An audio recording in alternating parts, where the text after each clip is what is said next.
All right, guys, good afternoon. I am Dom, I am Jamie. and welcome back to the cutting room floor. So, Jamie had a great idea, and it's great. Why? Because he forced me to watch a movie I have zero problems watching. Hey now. Rest in peace to the legend, James Earl Jones, who died last week. Very sad day. He was 93. He was old. I know you were broken up. I was sick, bro. A when I small text you, I know tear you were- rolled down my face when I heard it. I was like, fuck. I was like, big game, James. No. So he's got a lot of iconic roles, voice roles, but I think he will undeniably always be remembered for voicing the great Lord Vader, Darth Vader from Star Wars. Probably one of the most recognizable, distinct voices in movie history. Actually, yeah. And Yeah. just for Darth Vader, when you hear his voice, you think You know of exactly that helmet. Even if you've never even seen Star Wars, if you heard Yes. Vader's voice, you know it's his voice. Yes. Yeah, you're yeah. like, oh, that's Darth Vader. Just like even if you've never seen Star Wars, the pop culture, is so strong with it. You know Luke is his son. Yes, Everyone yeah. knows that, Yeah. So The correct quote is no. no, I am your father. Yeah. Mm-hmm.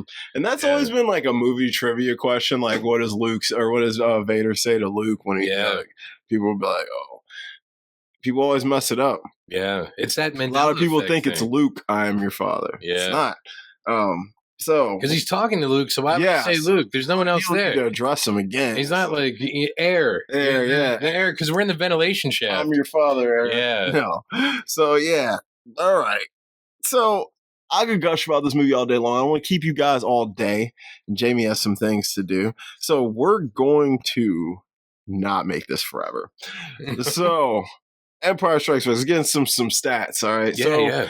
1980, 3 years after A New Hope, which it wasn't A New Hope at first. It was just Star Wars. Yes. Well, it was always episode 4. It was always episode 4. Yeah, but you're right. The movie was just Star Wars. Star Wars. It was all. Yeah. But George definitely had a grand plan, going into this whole thing.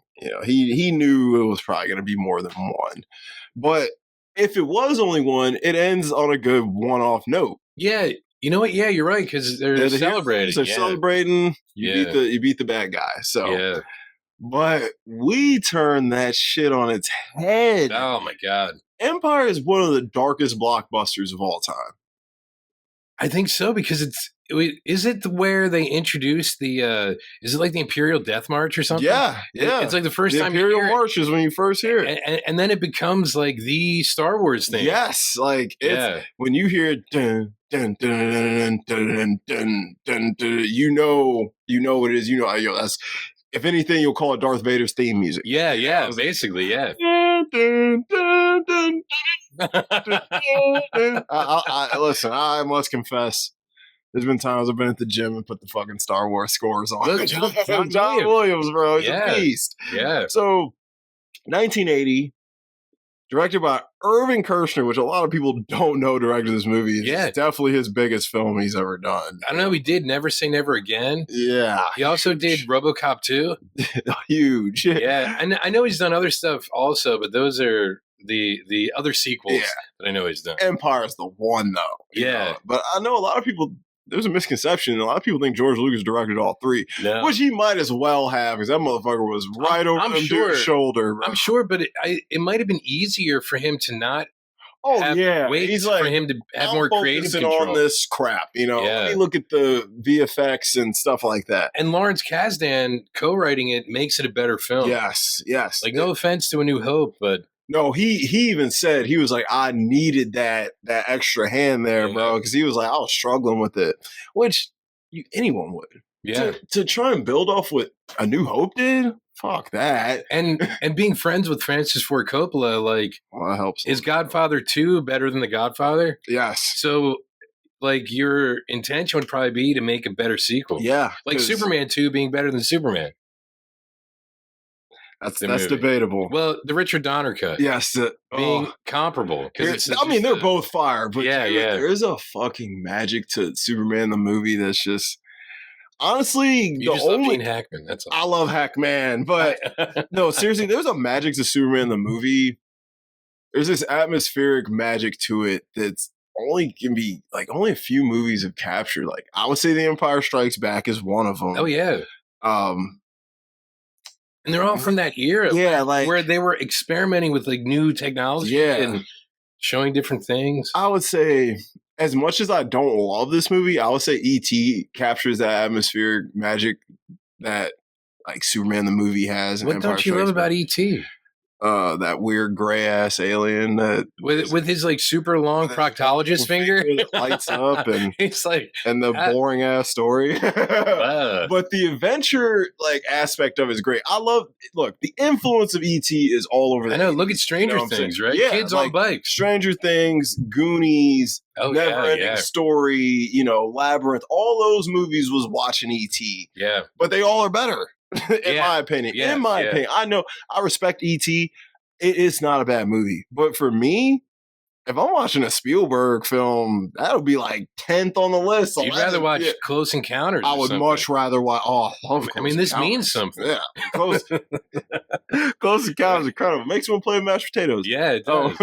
So there's a beauty to this movie that is almost unmatched. I'm going to just go ahead and say it. This is my second favorite movie of all time. I was going to ask if it was tied with Boogie Nights. No, it's number 2. I'm actually, my 100th episode of Don't Forget the Popcorn is coming up. Yeah. So I've been working on my 100 favorite movies.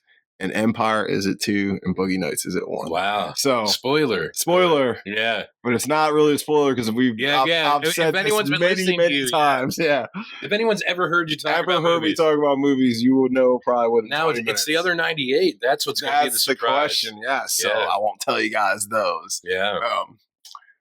Heads up. Nah, I'll let it be a surprise. So Empire Strikes Back for me, I wouldn't be as big of a movie fan without this movie. That simple. This movie kind of showed me the power of films and how they can affect you. And I did not expect watching this when I got older. I did not expect it to have the effect on me that it did, but it did. I don't know why. I mean, what effect? What do you mean, dude? It grabbed me, and I thought it was one of the best stories ever told. And I fell in love with all the characters. I fell in love with the concept of the Force, and just dark and light. It's blue and red. It's like this movie translates for it's supposed to be a kid's blockbuster. There's a lot of real life implications to it that I think can tie in. So in a way, and I don't mean this to be funny. Like it's almost biblical. In a way, it is. You know it really what I mean? is. Like, no, it's very like because there's like in the Bible, it's stories to help you get through life, right? Mm-hmm. And that's basically Star Wars. That's what Star Wars is. From New Hope to Jedi. That's what it is. But in my heart of hearts, I do not think Star Wars would be even remotely close to what it is without Empire Strikes Back. Oh yeah, that's the one. It's the one. Like, and I know there's the people who are like, "Oh, it's all about the original one." No, it's all about the Ewoks, baby. That's what best Star Wars characters ever made by far. We were texting last night. Wilford Brimley. Yeah, diabetes. If you have diabetes, Ewoks. Listen, guys, I don't love Ewoks. They're fine. I won't. I don't think anybody does. There's some select few. They're so cute. I'm like, bye, Furby. I don't know. And you know what's really weird? Just a really quick aside. Watching it again last night for the first time in a long time, I'm like, holy shit, I can tell that's Warwick Davis by the way he's walking. Yeah. He's walking like Willow. Yep. Yeah, but Jedi is still great. Still, the ending to Jedi is so good. The fade credits? Okay, hold on. You like the end of Jedi, right? Uh-huh. So I not the very, very end where they more fucking in the new one where they take Hayden Christensen's face. Okay, so here's my question about it, because I watched that version, right? So Vader dies. He's an old dude. Mm-hmm.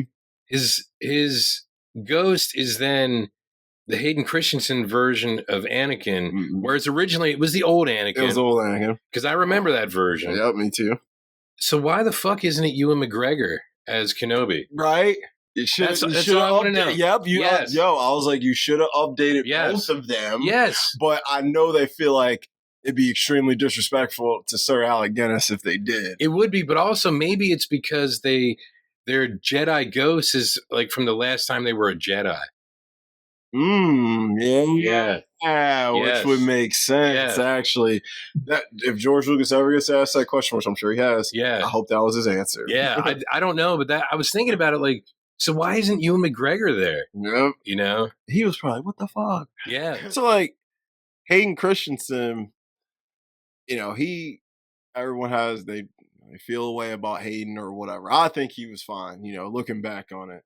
But Sir Alec Guinness, he was a man. He was, a yeah. man. But let's jump into it. Let's start with some stats. Okay. Rotten Tomatoes, 95%. Really? Mm-hmm. Wow. IMDb, 8.7. That's a big boy score. Yeah. Letterboxd, 4.4. Really? Stupid numbers. Yeah. Wow. I was like, it is a lot of people's favorite movies. Like, I met a lot of people that are like, I don't really do sci-fi or shit, but I love some Star Wars, some Empire Strikes Back. It's the sauce, man, and there's a lot of reasons why. So we'll just jump into it. So Empire, bro, it really kind of just picks right up where A New Hope left off. Not directly picked up, but it can be more than a few months later, I think it has to be. It has to be. And there's a reason why. Because having watched all three again, okay, so in like martial arts, how it originally started that everybody was a white belt, right? Mm-hmm. And you never washed your belt. Mm-hmm. And that's how the colors changed. Mm-hmm. Whereas now you test and you get different color belts. Yeah, they make them. Yeah, but you would train so hard and for so long that your white belt would eventually turn black. That's how you became a black belt. Mm-hmm. And you can see the transition with Luke's training as his costume changes. Yeah, it gets browner. Yeah. It's not a belt, but it's like he starts off with white. And then he has that like khaki suit, which is awesome in this one. And then he's just wearing black totally in Jedi. So he becomes like a black belt. It's actually never even thought about that. It's fucking great. Yeah, so he's like midway through. So it has to be a certain period of time. That's good. I like that. Because remember, oh no, I was just thinking of Jedi now. I'm getting them confused because we ain't talking about Jedi. Never mind. Don't jump too far ahead. You know what? That's what we need to do. We need to treat this like we've never seen Jedi. Yeah, because I was thinking of something else. Never mind. Yeah, I think it has been. God, it's so hard not to refer period of to time. them. Yeah, it's hard not to refer to New Hope and Jedi when we talk about this film. And I got so pissed off watching like A New Hope and Empire because every time Han is like, "All right, I got to go pay my debt now, so I don't fucking die." Yeah, someone's like, "Well, yeah, you selfish fuck." Yeah, you're a selfish asshole. Yeah. Oh, well, I don't want you to leave because you're a good leader. Why don't you just tell me you don't want me to leave because you want to fuck me? Yeah. Well, I'm not going to say all that. Yeah. I'm like, keep it real, because I've been eyeballing my brother, too. Yeah. Like, what? We will get there for sure. See, you're thinking too. We don't know this at this time. That's true. You're right. But yeah, it's so crazy because whatever happens to Han happens because he's actually a decent dude helping out other people. Yes. He could have been left and got his shit handled. You know what I mean? Yeah.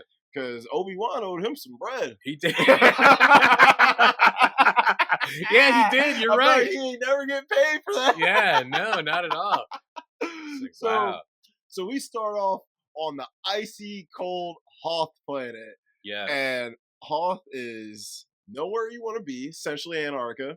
Yeah, it's a good place to hide, I guess. Yeah, it's a great place to hide because who wants to go there? Yeah. It's freezing cold. They ride around on Tauntauns all day, which is like, I don't know, like a fucking... It's like almost like a kangaroo. Yeah, it's like a kangaroo mixed with like a prehistoric creature. I don't know. Yeah, it's weird looking. Yeah. It's an ugly, weird looking thing. Makes some funny noises. Yes. But I guess they're good in cold weather. Yeah. Well, not that good. Yeah, they're probably native to that planet. Yeah, well, shit, they still die in that shit. So we start right away. Dude, this movie hits the ground running. Oh, yeah. Like, they're on Hoth. They're kind of doing some research, I guess. Luke's out doing his thing. He's got, first of all, the costuming in this movie is 20,000 times better than New Hope, bro.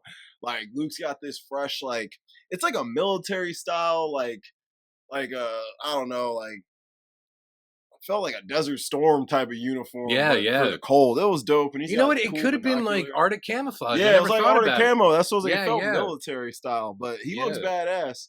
He's riding around a Tauntaun. He's talking to Han, and he's like, "Yeah, bro, I'm on my way back." They're like, "Yeah, bro, it's getting cold." Ain't nothing out. He's like, "Oh, I'm gonna check out where this what the hell did he say fell? Something fell. Oh yeah, because like a satellite or Satellite, something fell. I something. forgot Yeah, what it yeah, was. because but something fell out of the sky. It was he's a- like, it I'm was gonna go check it a out. probe. He's like, I'm gonna go check it out. Let's see what's going on. First of all, I ain't checking nothing out. I'm out Yeah. here.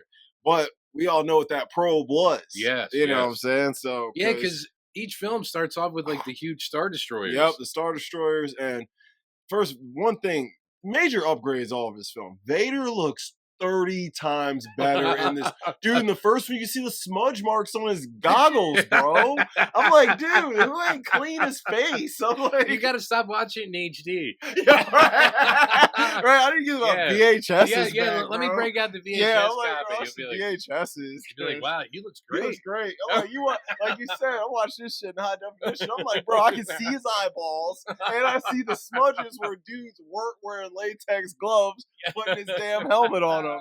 I'm like, I'm like, David Proust should have said something. I can see the prints through this. Like, so he looks so, bro. His helmet looks so nice and shiny. His suit looks upgraded and fresh. Oh yeah, the lighting. The lighting is spectacular. Yeah, the lighting is great, dude. Everything in this movie look wise is an upgrade. Yeah. So Vader wants to find Luke, which we'll know why more later. You know, you would think like, all right, bro, you took a quick L to this kid, let it go. Yeah, you run yeah. the Empire. Fuck this kid. Oh yeah, because he's the one who blew up. Yeah. Okay. Yeah. So Yeah. Luke blew up the fucking Death Star. the Death Star, Yeah. which we thought was broke. Nope, I'm getting too far ahead. Yeah. Anyhow, so Luke, he's out handling his biz, and he's like, all right. And his Tauntaun starts going crazy. He's like, what's wrong, girl? You okay? Looks up, giant Yeti abominable snowman looking dude. Ah. And it's like, looking at it practically now, it's like clearly just a furry, weird suit. Yes. But it somehow still is scarier than most of the shit I see now. Yeah. I'm like, bro, this thing would scare the shit out of me if I saw it. He kills his Tauntaun right away. Yeah. Because he's hungry. And he takes Luke prisoner. Yeah. He puts him upside down on the ceiling of his and like cave. Yeah, and his he's like snow cave. his feet are like frozen in. Yeah. He freezes his feet in. He wakes up, and you think this is a kids movie, but one of the first things you see is this snowman chewing on this motherfucking Tauntaun with blood coming out of his mouth. Yeah. I was like, this was for kids? Well, I think it's okay because a Tauntaun doesn't really exist. You know what I mean? It sounds dumb. It's kind of like how there can be a lot of gunfire if it's not real bullets. Yes. So it's like lasers. That's why, like, the old G.I. Joe cartoon, it was like laser guns. Yeah, but it's like pew pew. Pew pew. I'm like, jeez, man, this thing's he was chowing down on He it was. too. It was like Thanksgiving. He's like, like, dude, it's like how we're about to be at the Ren Fair with the chicken leg or the turkey legs. Some people like it raw. They sure do. Like, old dirty bastard. But so Luke is like, yo, I'm effed up, man. So he wakes up though. He's like, what the hell? He's like, great. My animal's eaten. Where's my saber? It's laying in the snow, right a few feet away from him, but it's like wedged in there. And I'm like, I'm guessing it fell out of his pocket. It had to have when he hung him up. Down, yeah. So he didn't care about any change. He did not. I could have fallen out of his pockets. He's like, I had like $10 in quarters. Right? He's like, I had to do laundry later. He's like, dude, I was going to the icy laundromat to get it done, bro. He's like, hell, I gotta wash this military costume, bro. So he still is not one with the Force. Like, he was getting there a little bit in New Hope, but he's still not there. But that motherfucker, when push comes to shove, when your back's against the wall, you can do things you don't normally think you can. So he uses the Force. He gets the fucking saber. It flies into his hand. He cuts himself out of the ceiling, and he cuts that damn Yeti man's arm off, bro. He does, and you know what it reminded me of? Because it's the first time you see a lightsaber in Empire, and the first time you see one in A New Hope is when he cuts his arm off in the cantina. Ben, yep, old Ben cuts that thing, like, and there's blood in that too. Yeah, alien blood, but it was red. It was still blood though. I was like, that was red. Could have easily been human blood. So, yep, that was the first time someone gets their arm cut off. Arms getting cut off in Star Wars ain't nothing new. All right, it happens quite a bit. It does. It does. So people don't like phalanges. they don't. very They're much. like, and you know, they're like, hey, we can make you another one, no problem. Yeah. So, which when you learn everything later in Star Wars, all the arm cutting makes a lot more sense. But It does. in a weird It does. way, It's not as disarming. it's not. Yeah, it's not like by the time you get to the prequels, you're like, yeah. it's just like breaking a finger. Yeah, Not yeah. crazy. It's old hat at this point. Yeah. So Luke gets out, but this motherfucker ain't got no transportation. It's a snowstorm. It's late. It's dark. It's cold. And of course, the only person who gives a flying fuck is Han. As he's trying to As leave he's to trying pay his debt. leave to pay his debt, but he's such a good dude. He's like, hey, where the fuck is Luke? Oh yeah, he's back, right? He's like, why don't you go check? Yeah, yeah. He's like, y'all just making assumptions. Yeah, because the guy's like, he could have come in here, and he's like, well, go fucking check. Yeah, Because go could have look, isn't dude. indefinite. He's like, bro, it's getting bad. He's like, it's getting cold and dark. Fuck. So they're all like, I don't think he's here, Han. What the fuck y'all been doing all day? Yeah, It's yeah. like, okay. We've been doing our laundry because he wasn't here yeah, to do he his. wasn't here, bro. $10 in quarters. So Han's like, all right, before I bounce, let me go find this little dude. So Han grabs a tauntaun, goes out in the middle of the night, bro. He's looking for him, trying to find him. He's having no luck. Somehow, he's running it. Now, as Luke is crawling, trying to survive, he starts basically having a mirage, and old Ben pops up in the sky. Oh, yeah, And yeah. he tells him, you need to go to the Dagobah system. Oh, yes. And you need to talk to Yoda. And he's like, what? Yeah. Dagobah, Ben, Who I'm the dying. hell- Yeah. He's Yeah, like, how am I gonna get there? Yeah, he's like, because he knew he was going to survive. Yeah. So he's like, yeah, this is the next step, because if you want to survive something like this again, we need to hone your skills a little bit more. Yeah, yeah, and that makes sense. It yeah. does. And he Yeah. knew Vader was closing in too. Like, you know, Jedis are very one with everything. Force binds everything together. So he's like, all right, where's this dude at? He finds him. Luke's basically dead. Like, Yeah, bro, his face is frozen. He's crawling. He's like, oh, damn, kid, I got you. Well, Han's tauntaun dies too. I'm like, oh, y'all are super fucked now. So here's a question: why does Han cut open the tauntaun in Empire Strikes Back? Why does Han cut open the tauntaun? I feel like this is a joke that I'm not gonna get. To keep Luke warm. Right? It was right to keep Luke warm. Probably a little more than lukewarm.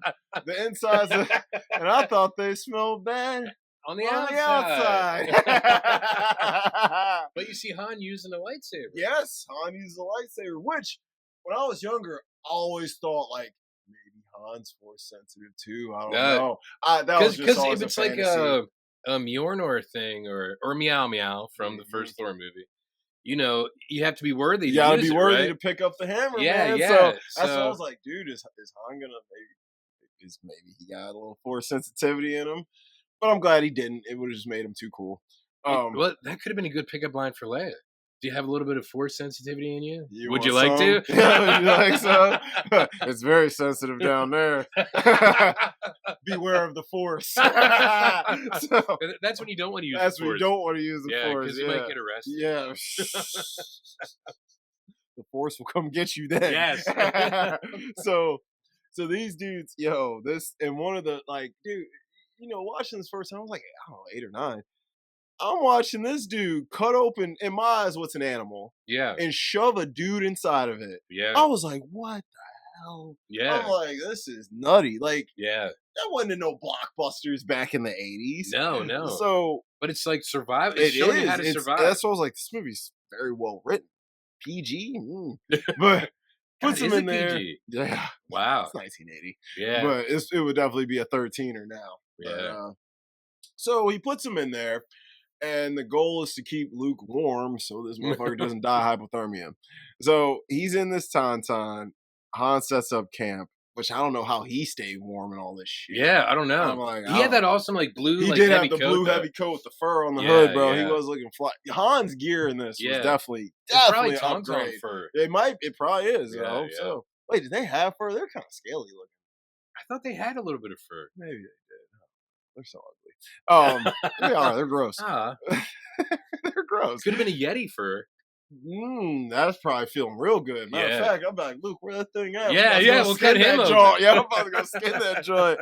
So somehow they make it to the morning, and you get the whole dramatic scene where Chewie starts crying when the door closes. Oh yeah. And C3's like, R2's been known to make mistakes from time to time.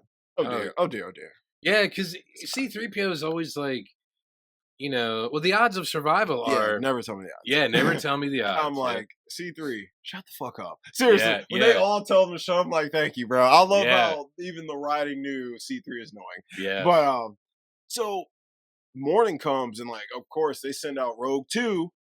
All right, Yes. not Rogue 1. No. Rogue 2. He's out trying to find these dudes, and somehow they get a signal. Han talks to him. They find him. Get rescued. Is that Wedge Antilles? Is he Rogue too? Yes. Because he's like throughout the series. Mm-hmm. I found him. I repeat, I found him. so they go back and they put Luke in like In a diaper? He's in a diaper. Yes, first he is in a diaper. He's got cuts all over his face. Yeah. And It's like a rejuvenation bath. yeah, it has a name though, and it's like the cryogenic tank or some shit like that. I cannot remember the name. Vader has to sit in it every night. Oh, is that what he does? Mhm. Oh wow. That's explaining, other side Star Wars shit. But so they put him in that to, basically heal him up, and he's in the diaper and he's in there. It's funny, it's weird looking and goofy. Yeah. You're like, God, Luke, you look so silly. I remember as a kid, I'm like, what You're the? like, what is happening here? Yeah. So they pull him out, he's all good, and Han and Leia are sitting with him, and Han's being Han, a charismatic devil he is. He's essentially teasing Leia about how, she's happy I'm still here and all this, that, and the third. And she's like, oh, you call him all these names, little nerf herder, scruffy looking. Yeah. Scruffy looking. I'm like, he wasn't scruffy. Dude was clean shaven and shit. Yeah. I was like, Maybe it was his looking. hair. Yeah, I guess back then, Yeah. I guess his hair would be considered long then. Yeah, because they were part of the military. Yeah, essentially. So Yeah. he's probably the only one with hair that long. So Yeah. so he's like, she, in order to show him that she doesn't want him, she goes and gives Luke a deep, passionate kiss. Which, if you're watching Empire, and you've only seen New Hope and Empire, seems normal. Yeah.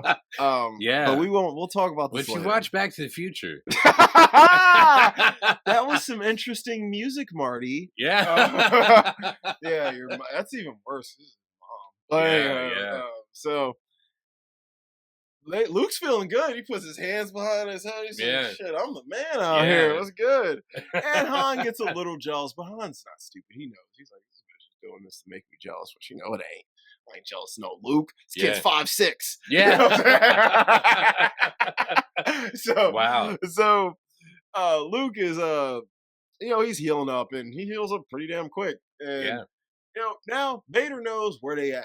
And all his people were like, oh, there's nothing on Hoth. That's just a stupid system. He's like, that's where they are. I know it's where else. Where the fuck we're going. None of them want to go to Hoth. Would you want to go to Hoth? No. So he's like, we going to Hoth. They get to Hoth, bro. They bring out AT-ATs and bro, it gets real. We call them AT-ATs. That's what we called them back in the day. AT-ATs. Like, yeah. Hey, AT-ATs, whatever you want to call. Because believe it or not, it probably is AT-AT. I mean, I think that's what I've heard them. No, because they don't say the name in it. No, but I remember from like the toys. Yeah, the toys was on there. Yeah, so that's why you're like, oh, it's an AT-AT. Yep, AT-AT, which essentially is a robotic dinosaur with lasers on his face. Yes, Like, it's kind of awesome. It is, dude. I'm like, in 1980, this would be the coolest shit you ever seen. Yeah. And they move, and like the practical effects are so good for the time that you don't really think about how shitty they actually look in comparison to today. But I'd still rather watch this over Morbius. You know what I'm saying? Like, how dare you? How dare you? I didn't even think about bringing up Morbius, but you're right. Yeah, I mean, yeah. Dude, the chick in Morbius, the Spanish chick, she's in that movie Hitman with Glenn Powell. Oh. Bro, she's awesome in that movie. Really? Yeah, dude, their chemistry is like A1. You gotta watch Hitman. It's Richard Linklater. Yeah, So, yes, I dude, do. Glenn Powell's a star. That's all I'm gonna say. I guess when it comes to watching that movie, I've been a bit of a slacker. You've been a bit of a slacker. You gotta get on your Richard Uh, shit. Yeah, that's a good one too. So Vader pulls up, bro. They bust all in their little base. oh yeah, Snow's falling all through the top. Vader's being hard as shit as usual. and they have those like snow costumes. Yep, the white jaunts. Yeah, And, yeah. and the big weird helmets. Yeah, Yeah. the snow editions, bro. There's all weird versions of like The Imperial Stormtroopers. Yeah, like there's so many different kinds. Yeah, because they have different They have ones the on red Endor. ones. Yeah, I was like, they got the guys with the red. Those and then guards the are ones, awesome. I think they're called clone troopers with the square eyes and the like, kind of like it's kind of looks like a paintball mask almost. They're the ones from Endor. From Endor, yeah. I think they call those kind of like. I think they call them clone troopers. I'm not. So do you think paintball masks got They their definitely idea inspired from that? Yeah, I think so. They're Yeah. literally shaped the exact same. you're right. I'm like, I mean, it works. So yeah, there's all different variations of Imperial fucking soldiers. So they come through. AT-ATs, whatever the fuck you want to call them. They're busting lasers at dudes. Like, bro, Luke and Dak, they're flying through because Luke is a great pilot. You know, Oh, yeah, what I mean? yeah, And just like his father Just before. like his father before him. I'm a Jedi, like my father before me. So all right, I'm not gonna quote Jedi. So he's flying through. Dak's his fucking his number 2. Dak gets killed. Dak. So Dak dies, and Luke's like, oh shit. Wait, can I just complain about something? I think this was in A New Hope, just really quick. When they have the guys flying like at the end, the fat dude who dies, his name is Porkins. Like, you could give him a different name. Yeah. Like he's the fat dude, and When like, I yeah. first Oh saw no, we that- lost Porkins. When I watched these, like, I don't know, like 4 or 5 years ago as an Yeah. adult, I was laughing so hard. I was like, why they name him that, bro? I was Yeah, like, because so like these other fucked. guys, like Wedge Antilles, who Yeah. he knew from Tatooine. Yeah. And like you said, Dak, and it's like Porkins. Like you couldn't come up. You just looked at the dude and like, you're He's fat, Porkins. you're fat. Yeah, you're Porkins, buddy. So wrong. Like, there was a black dude, he would just been Blackie. That was Lando's original That was name. Lando's original name. Like, guys, I know it's 1980. We gotta be a little bit more Yeah. politically correct. Originally, it was Black Windu. Black Windu. Dark Windu. Yeah. But, so, Oh my god. so Dak gets clapped, and Luke's like, "Oh shit!" But Luke, being the great mind that he is, bro, he comes up with the idea to shoot the ropes and tie the AT-ATs up at yes, their yes. ankles so they fall. But it took you 25 minutes to kill one of them. Yeah. So like, I'm like, yo, y'all gonna have to be a little more efficient than this. This Yeah. took like way too much effort to get one. So Luke has to jump out, needs to shoot up to the top, and I'm like, this is just a lot of effort for one of these things. There's about 20 of them back there. Yeah, yeah. So Vader wasn't playing around. They're dumping on dudes and like they're destroying the base. And like Leia's in danger. Of course, Han to the rescue. Han grabs her. He lets people know, I'll get her out on the Falcon. Oh, You yes, know, he's yeah. like, I got it. Oh yeah, because they were trying to get to the transport. Yeah. Yes. So he's yes. like, I'll get her out on the Falcon. So he grabs the crew. Han grabs Leia, Chewie, and C3. And Luke and R2, they're riding together. They get the Empire out, essentially. And it's all good. They're like, oh, it's all cool. See you later, feller. I'm going to go to some system I've never fucking Yeah. heard of. Yeah. And it's all good. I'm not R2. So, yeah, Yeah. so he bounces. Now, Yeah. I don't understand how. Now, I'm guessing Vader assumed that Luke was with them because the Empire spends all their focus chasing the Falcon when he ain't even fucking there. Yeah. Yeah. I'm You're like, right. You're yo, right. I'm like, y'all chasing the Falcon. He's long gone. But shouldn't he have been able to sense that? That's what I'm like, Vader, you Or- should know. Or was he still going after Leia because of? He did Yeah. know. Yeah. I'm like, he did know.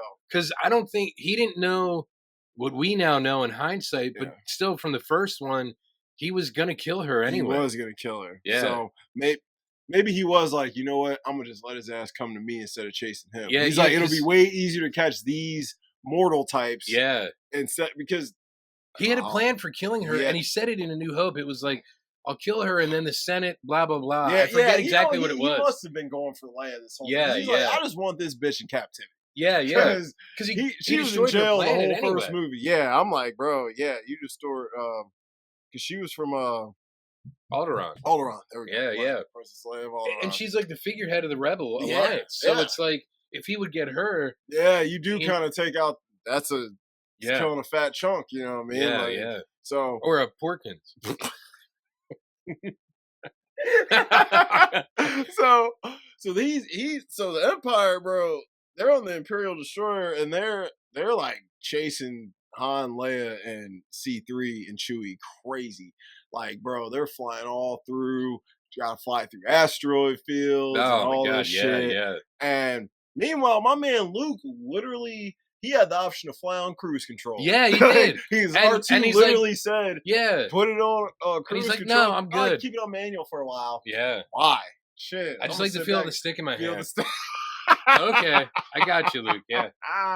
Okay. So Luke's like, all right, we're going to Dagobah. You're an Atari man. I get it. Yeah, and even though I don't know how everyone understands what R2 and Chewie are saying, but whatever, like, he knows, or R2's basically like, I don't think we should go here. And he's like, well, that's where we're going, and you're not going to change my fucking mind on this. And R2's like, you sure? He's like, they let droids come through. I'm sure it's perfectly safe for droids. He don't fucking know that. Yeah, he has no idea. Shit. Because if you knew what Dagobah was, you might not go there. Yeah, yeah. Because as they approach the Dagobah system, they pretty much lose like all their little like technological features that they have in the X-wing. Like, yeah, because there's no technology even on the planet. There's no technology there, so he's like, I'm not picking up any signals, any life forms, nothing. Yeah, I can definitely feel there's something down there. Yeah, yeah. I have no clue what it is, and we could be walking into fucking hell. Who knows? Yeah, yeah. But he's like, there's no way old Ben would steer me wrong, right? I'm like, well, he's already lied to you. So yeah. But, so maybe.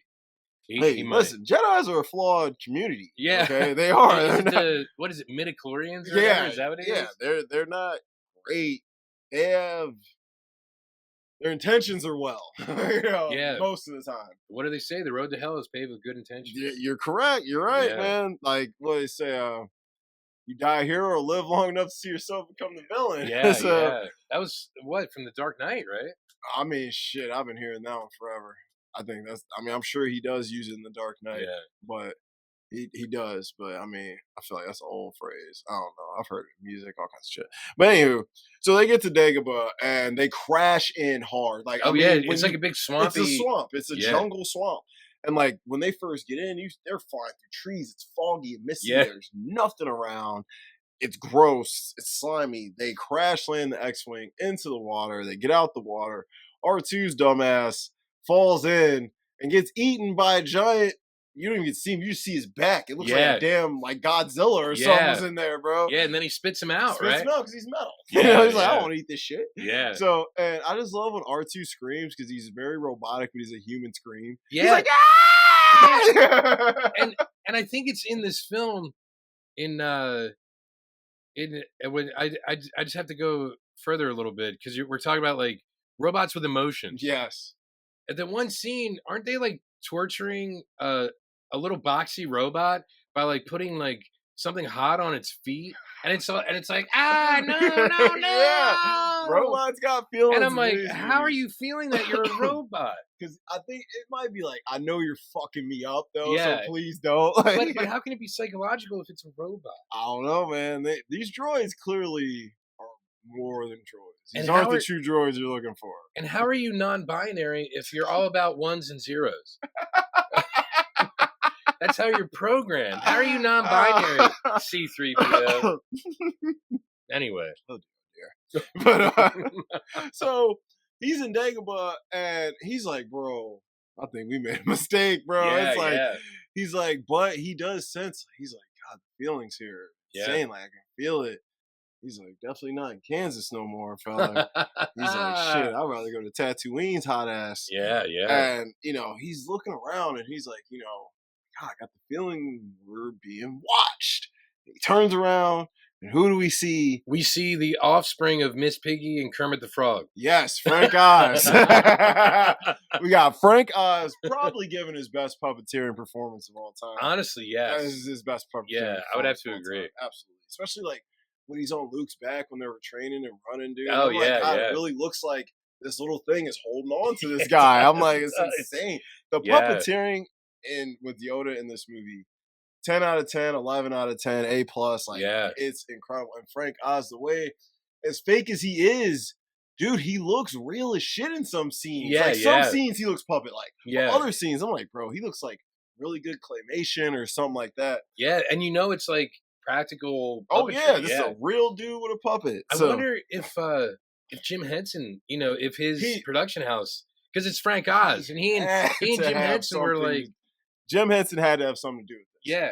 But I mean, it is 80, and like I feel like the Jim Henson era came a few years later. So was Frank Oz more of an influence on Henson? Well, no. See, Frank Oz and Jim Henson worked together from the '60s on. Oh, really? Yeah, Sesame Street started in '69. That's right. The Muppet Show started in like '77 or something, or '76. Jim Henson had to have a hand in this. Yeah, I would think, or at least was on the phone. Yeah, because you know, ever since Sesame Street started, they were Bert and Ernie. Yeah. And he was nuts. Grover. Frank Oz is also Grover. What's weird is like Frank Oz went on to direct like Bowfinger with Eddie Murphy. Dude, he's an amazing director. Martin, right? I'm like, why is he a good director? He's directed a lot of great movies. I'm like, why does he randomly have good live action films under his belt? He did one, was it with Ed Norton? It was kind of like a heist movie, I think. I forget what it was called, but yeah, it's like you see his name but he was like the cop that gave the Blues Brothers their shit back in the Blues Brothers. Was that him? Yeah, that's Frank Oz. He's kind of like bald with glasses and stuff. Yeah, that's Frank Oz. I never even thought about that. Yeah, put glasses on Bert from like Bert and Ernie, and it's Frank Oz. Wow. Yeah. Wow. Frank Oz, he was incredible in this film. Yoda, probably one of the most recognizable characters in movie history. Yeah. One of the most quoted. One of the best written. Quoted he is. Yes, quoted he is, for sure. Yes. He's written well. He's designed well. His concept is amazing.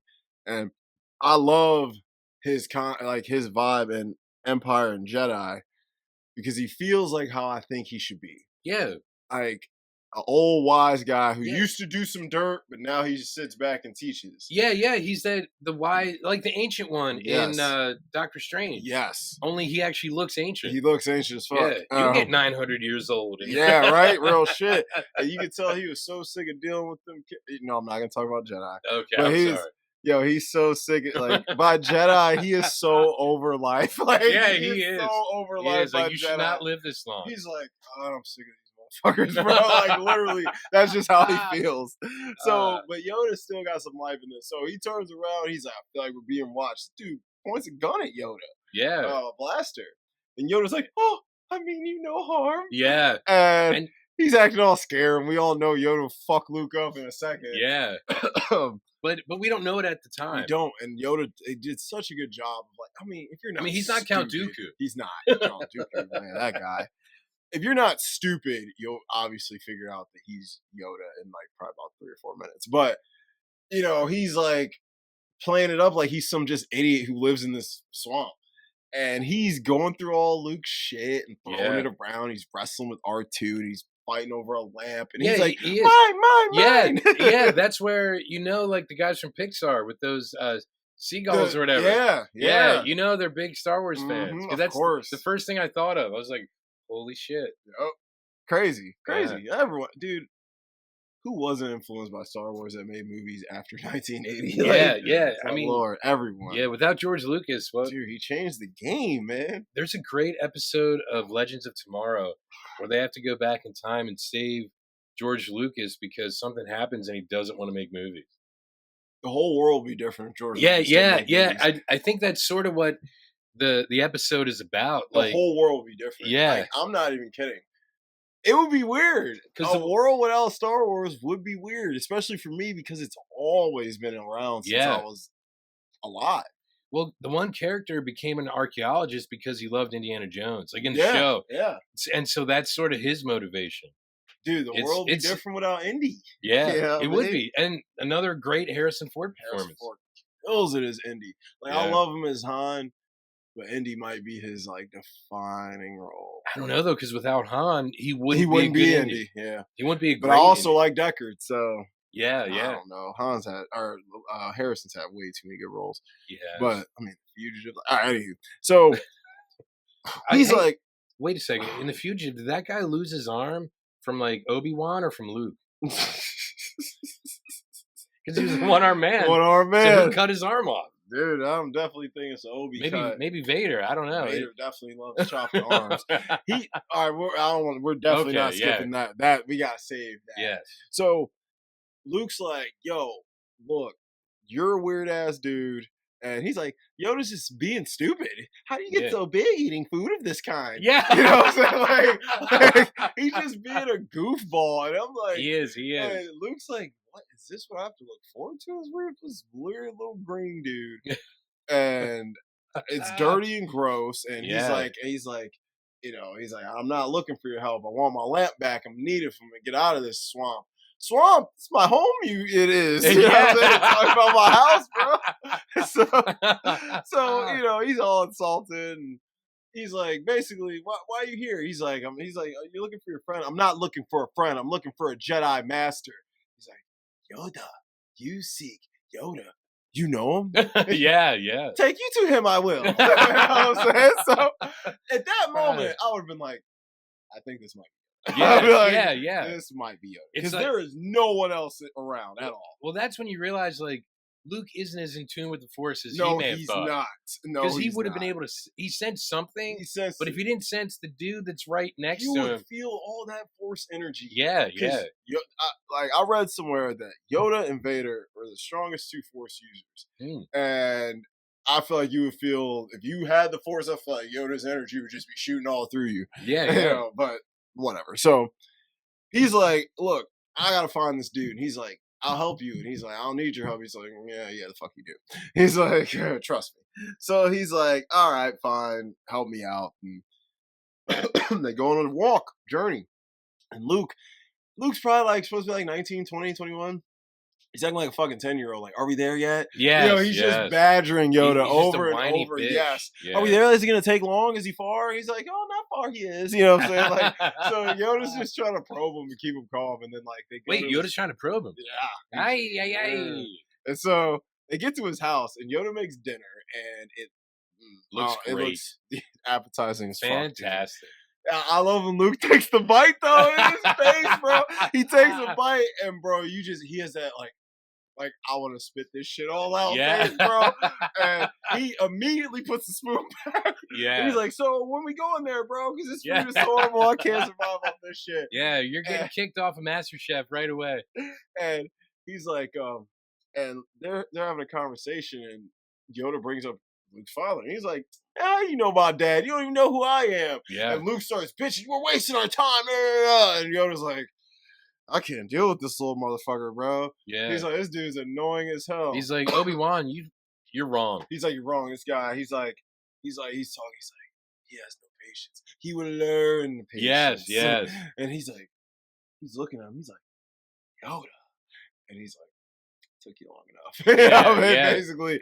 And he's like, you are reckless. And Luke's going on about how he seeks adventure and thrill. And he's like, shit, this is not shit a Jedi seeks. You're an immature little bastard. Yeah. And I don't know why old Ben wants me to train you.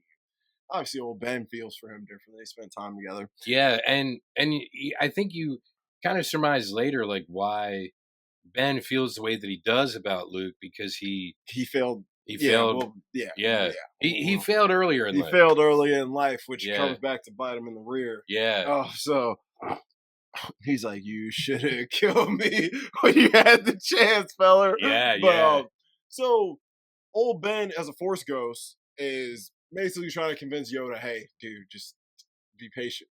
You want him to be patient? I need you to be patient too. Yeah. And so he's like, fine. And he's like, you scared? And he's like, no, I ain't scared. You will be. Yeah. You will be. And the face Yoda has there is terrifying. It is, I'm actually. like, shit, I'm more afraid of you, bro. Yeah. I'm like, your face there is crazy. You kind of look adorable and old. I know. And terrifying at the same time. So we cut back to the homies. Yes, Han, on the Leia, Falcon. yep, on the Falcon. And dude, they just been running from the cops essentially this whole time. Yeah, they finally land somewhere in that asteroid field. Yep, right? they're like, we're gonna go into the asteroid field because who'd be dumb enough to chase us in it? Yeah. And Han's so cocky. I can navigate this shit, no problem. And C3 is telling him why he shouldn't. Never tell me that. Shut the fuck up. Someone power this guy down. And they go through the asteroid field, and of course, on the Death Cruiser, they're like, yo, they lost some dudes. Well, they end up going into a cave. And, yes. The cave is weird, but they have to fix the Falcon because the hyperdrive's fucked up. And, of course, you want to be able to go on hyperdrive so you can get away from these guys. Yeah, yeah. But the hyperdrive's fucked up. And, of course, the Falcon's always fucked up. So, yeah. So, you were saying, like, he really fucked up from dude, when you watch Solo, yeah, and you're like, damn, this thing was like a luxury boat. Now this thing looking like a fucking canoe. Like, yeah. You know what I'm saying? Like, it's a kayak. Yeah, it's a kayak, seriously. So, with no fucking oars. Like, yeah. Using your hands to paddle. So, he's in the bottom of the damn ship trying to fix shit. Chewie's handing him tools. Toolbox falls on his head, busts his head open. Like, and they're like, we need C3. We need to plug him in the hyperdrive, see what's wrong. And so, Leia and Han, you can see there's something there between them. But Leia's, oh my God, resisting this man at all costs. Clearly, though, she doesn't want him to leave her side, though. Yes. And they're getting closer, and he's being cheeky with her, and she gets annoyed at him, but it's funny, he calls her, like, Your Highness all the time. All the time, yeah. Like, Your Royal Highness. Your Royal Highness. We don't have time to hear from the committee. Yeah. I'm not a committee. The committee. Han's funny as shit in this movie. So they're on here and they're fixing the ship. I'm like, oh yeah, I think we're ready to roll. But while Leia's in there chilling, a big ass weird bat pterodactyl like thing smacks on the window with his mouth all open, looking all crazy. She freaks out as anyone would, male or female. Yeah. She's like, ah! You know what I mean? I'm like, whoa. So she's like, yo, Han, there's some weird shit going on. So like, all right, put on a little mask. We can go out and see what's going on. They start blastering off the little things. I forgot what they called them. But we'll just call them bats because that's essentially what they were. It could have been worse. They could have been face huggers. Anyway. Oh, God. Great film. But, so, these guys are going through and they're cleaning it off and like, oh, we just got this shit all right. I'm not letting these things fuck up the ship. Han's like, I'm not having these things. They fuck shit up. And so, they're on it and it starts shaking and moving. And they're like, what the hell is going on? And they're like, man, this shit's shifting and we gotta get out of here. And they're like, man, this cave is weird. This ain't no earthquake. This was not a cave they were in. They were inside a fucking giant worm's mouth who was inside of a cave. Yeah. So the worm does essentially spit him out, but he actually doesn't spit him out. Tries to go after him. Through the teeth. Yeah. The Falcon, they turn it sideways, and luckily he had enough gaps, like the gap space in his teeth was big enough, they could literally slide out. But that thing was trying to eat them. So they're like, oh, great, we're just doing awesome here. They're not. They're in bad shape. But luckily, everyone on the ship is smart. So what do? They fly into the back into the site of the Death Cruiser, but they stick to it and essentially use like a camouflage method. Because they can't find it then. Yeah, but Vader's the only one smart enough to know that it's closer than they think. They're like, well, if they took off in hyperdrive, they're in a whole nother galaxy. And he's like, they didn't fucking go anywhere. Like, find them motherfuckers. They're closer than you think. And Vader, essentially, he got a lot to deal with. But if it was him manning this, he would have been caught them. Yeah. Because Anakin is, as we know later on, is probably the best pilot in the galaxy. I mean, let's keep real. He built R2 and C3. Like, kid's a genius. Yeah. So, but that's really actually, it's going back. So technically, it's not jumping ahead. But, so Vader's like, listen, you lost him. All right, Captain Nita, I'm going to kill you. Yeah. So he kills him, and he promotes the next dude up to Admiral, who didn't ask for the job. Yeah, no, not at all. And he's like, oh, shit. Yeah, but now I'm the guy, you know what I mean? So he's pissed off, but Vader knows, he knows that we got a problem. We see him have a conversations when we first see Palpatine, Oh and yeah. we don't see him in the flesh. We see him as a hologram, and he comes in this room and like steps on this dude. The scenery on Palpatine is so badass. Like he kneels down that platform and it like lights up everywhere, and like Palpatine comes up all big. Dude, in 1980, if Yeah. I'm 8 years old in 1980 sitting in that movie theater, bro, I wouldn't have blinked once. I Yeah. would have been like, I would be like, this is the coolest shit I think I've ever seen. It's like in that 70s show, how Red Foreman is constantly coming at the boys for liking Star Wars. Like, you guys are fucking nerds. Like, and then they finally take him to see, and he's like, whoa. That shit's so funny. I love that episode. I'm like, yo, y'all gotta take him to see this shit. So, but anywho, so Vader has a conversation with Palpatine, and he's like, there's a disturbance in the Force. I felt it. And he's like, I have reason to believe that the young kid who fucked us up is the offspring of Anakin Skywalker. And he's like, no way. He's like, yes, search your feelings. You know it's true. And he's like, we must stop that boy. And he's like, what? He's like, well, he's just a boy. And later on, we'll get why Vader's being deflective of it. Yeah. But he's like, he's just a boy. He's like, he's just a boy that can fuck us up, fella. So yeah, we're trying to look out for our own self-interest. he's like, so you need to find him and kill him. He's like, or we turn him and he'll be a great ally to us. And he's like, even better idea, guy. But would that be a good idea if only two Sith Lords? Isn't there like only two Sith Lords at a time? Or isn't that like a rule with them? Is that? I thought there was some kind of weird rule like that. Well, I thought it could be because there really is never two living Sith Lords at a time. Because in order for Anakin to step up, Dooku had to get chopped. Yeah, because it's like they have like a master and the apprentice. And then the apprentice, yeah. Yeah. Because they're not younglings in that program. So like that's what I was thinking. So like if he says that, he then knows that one of those two that are having that conversation have to go if Luke actually turns. But of course, the Emperor has also foreseen both of them overtaking him. So he's thinking, well, listen, I'm old as fucking decrepit. I look terrible. If it's my time to go, these two motherfuckers will take over. Yeah.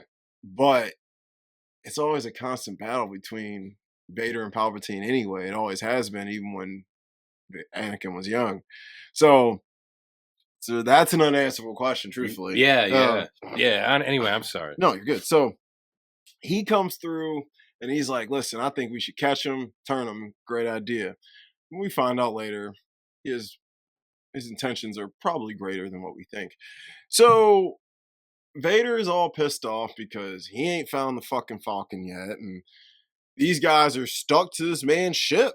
And they don't even realize it. Yeah. They're chilling on the back of it. Yeah. And wait till they release some trash. Yeah. Yep. Wait till they release trash. We'll float away with it. Smart. These guys are smart. Han's very smart. I know Leia led the revolution, but let's keep it real. Everybody else helped her ass out a lot. Yeah. So, everybody. So, because he's a captain in this. He's a captain. Yep. They promoted him to captain. Yep. We will test it on Captain Solo. Yeah. So we go back to Luke and Yodi. They out here going hard in the swamp. Training hard, bro. Yoda's on Luke's back. He's flipping around. He's moving rocks with his mind. He's really starting to learn what the Force is. But he still don't know what it is. But he's starting to. He's starting to understand it. He's balancing rocks and things like that. And Yoda sends Luke into a dark part of the jungle, essentially. And it's almost like a test. And what I believe, now I think this is cool, it's kind of ambiguous, but I believe that this is essentially your worst nightmare is what you see when you go in this place. And we all know Luke is terrified of Darth Vader. And we all know he's like... Because he killed Ben. Yep. He saw him kill Ben. He saw him kill Ben. Yeah. And he's like, that dude was on my ass like white on rice, dude. Yeah. Because, in A New Hope, when Vader is chasing Luke, That's one of the best scenes, dude. Oh yeah, when they're flying. Yeah. Yes, Vader was putting them motherfuckers down, bro. I was like, God, I'd be afraid of this guy if he was chasing me. Yeah. I'm like, run, Luke. He gonna get your ass, bro. And he's on him like white on rice, but obviously Vader's like, this kid's force is strong with this one. You know what I mean? So Vader knew. I believe that he had PTSD from seeing that, you know, because he never had a father figure. Yeah, he had Uncle Owen, but Uncle Owen treated him like An a slight employee hand. Yeah. That's why I'm like, Uncle Ben didn't treat him like a son. He treated him like you get room and board as long as you work. Yeah, that's essentially what it felt like. So like now, Aunt, what the fuck can I think of his aunt's name? Whatever, his aunt. Yeah. His aunt was definitely more of the loving side, but yeah, he never got that parental love that he was always searching for, and he felt that with Ben. And he's like, Ben's taking more interest in me than Uncle Owen has in 20 years. So yeah. He keeps stopping me from going to college, essentially. He's essentially like, college can wait, you go and work. You know, because you want to go to pilot school or whatever. Yeah. So, but he already knew how to fly, thank God. Well, Owen could have been also protecting him from the Empire. Yeah, and also from like following in the footsteps of his dad. Yeah, absolutely. Yeah. Well, they pretty much hinted that. Yeah. So yes, that also is what it is. But he could have also gave him that parental love, so he would feel like, you know what, I don't need to be like my real dad. You know. But Owen lost, you know, his mom too. Yeah, I guess. You know what I mean? I guess, and if he knows the story behind the lack of emotions just trickles down from generation to generation. So yeah. It's generational trauma. It is generations for real. That's exactly what it is. Generational trauma from everyone in that damn family. Yeah. You don't want to be a Skywalker, dog. Because who knows who their dad was? Yeah. I mean, motherfucker, Anakin don't know who his dad is either. So I'm like, man, you would think these were. I think. Some black. And then Maury Povich at one point. Yep. Hey.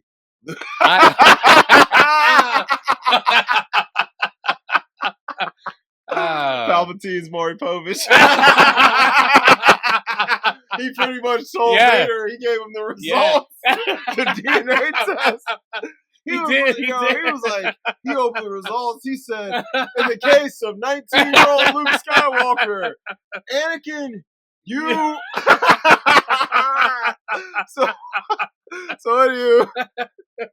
So Luke is definitely like, I think he had PTSD. So when he goes into the jungle, what does he see? He sees Vader. Yeah. And they have a quick saber fight and he beats him.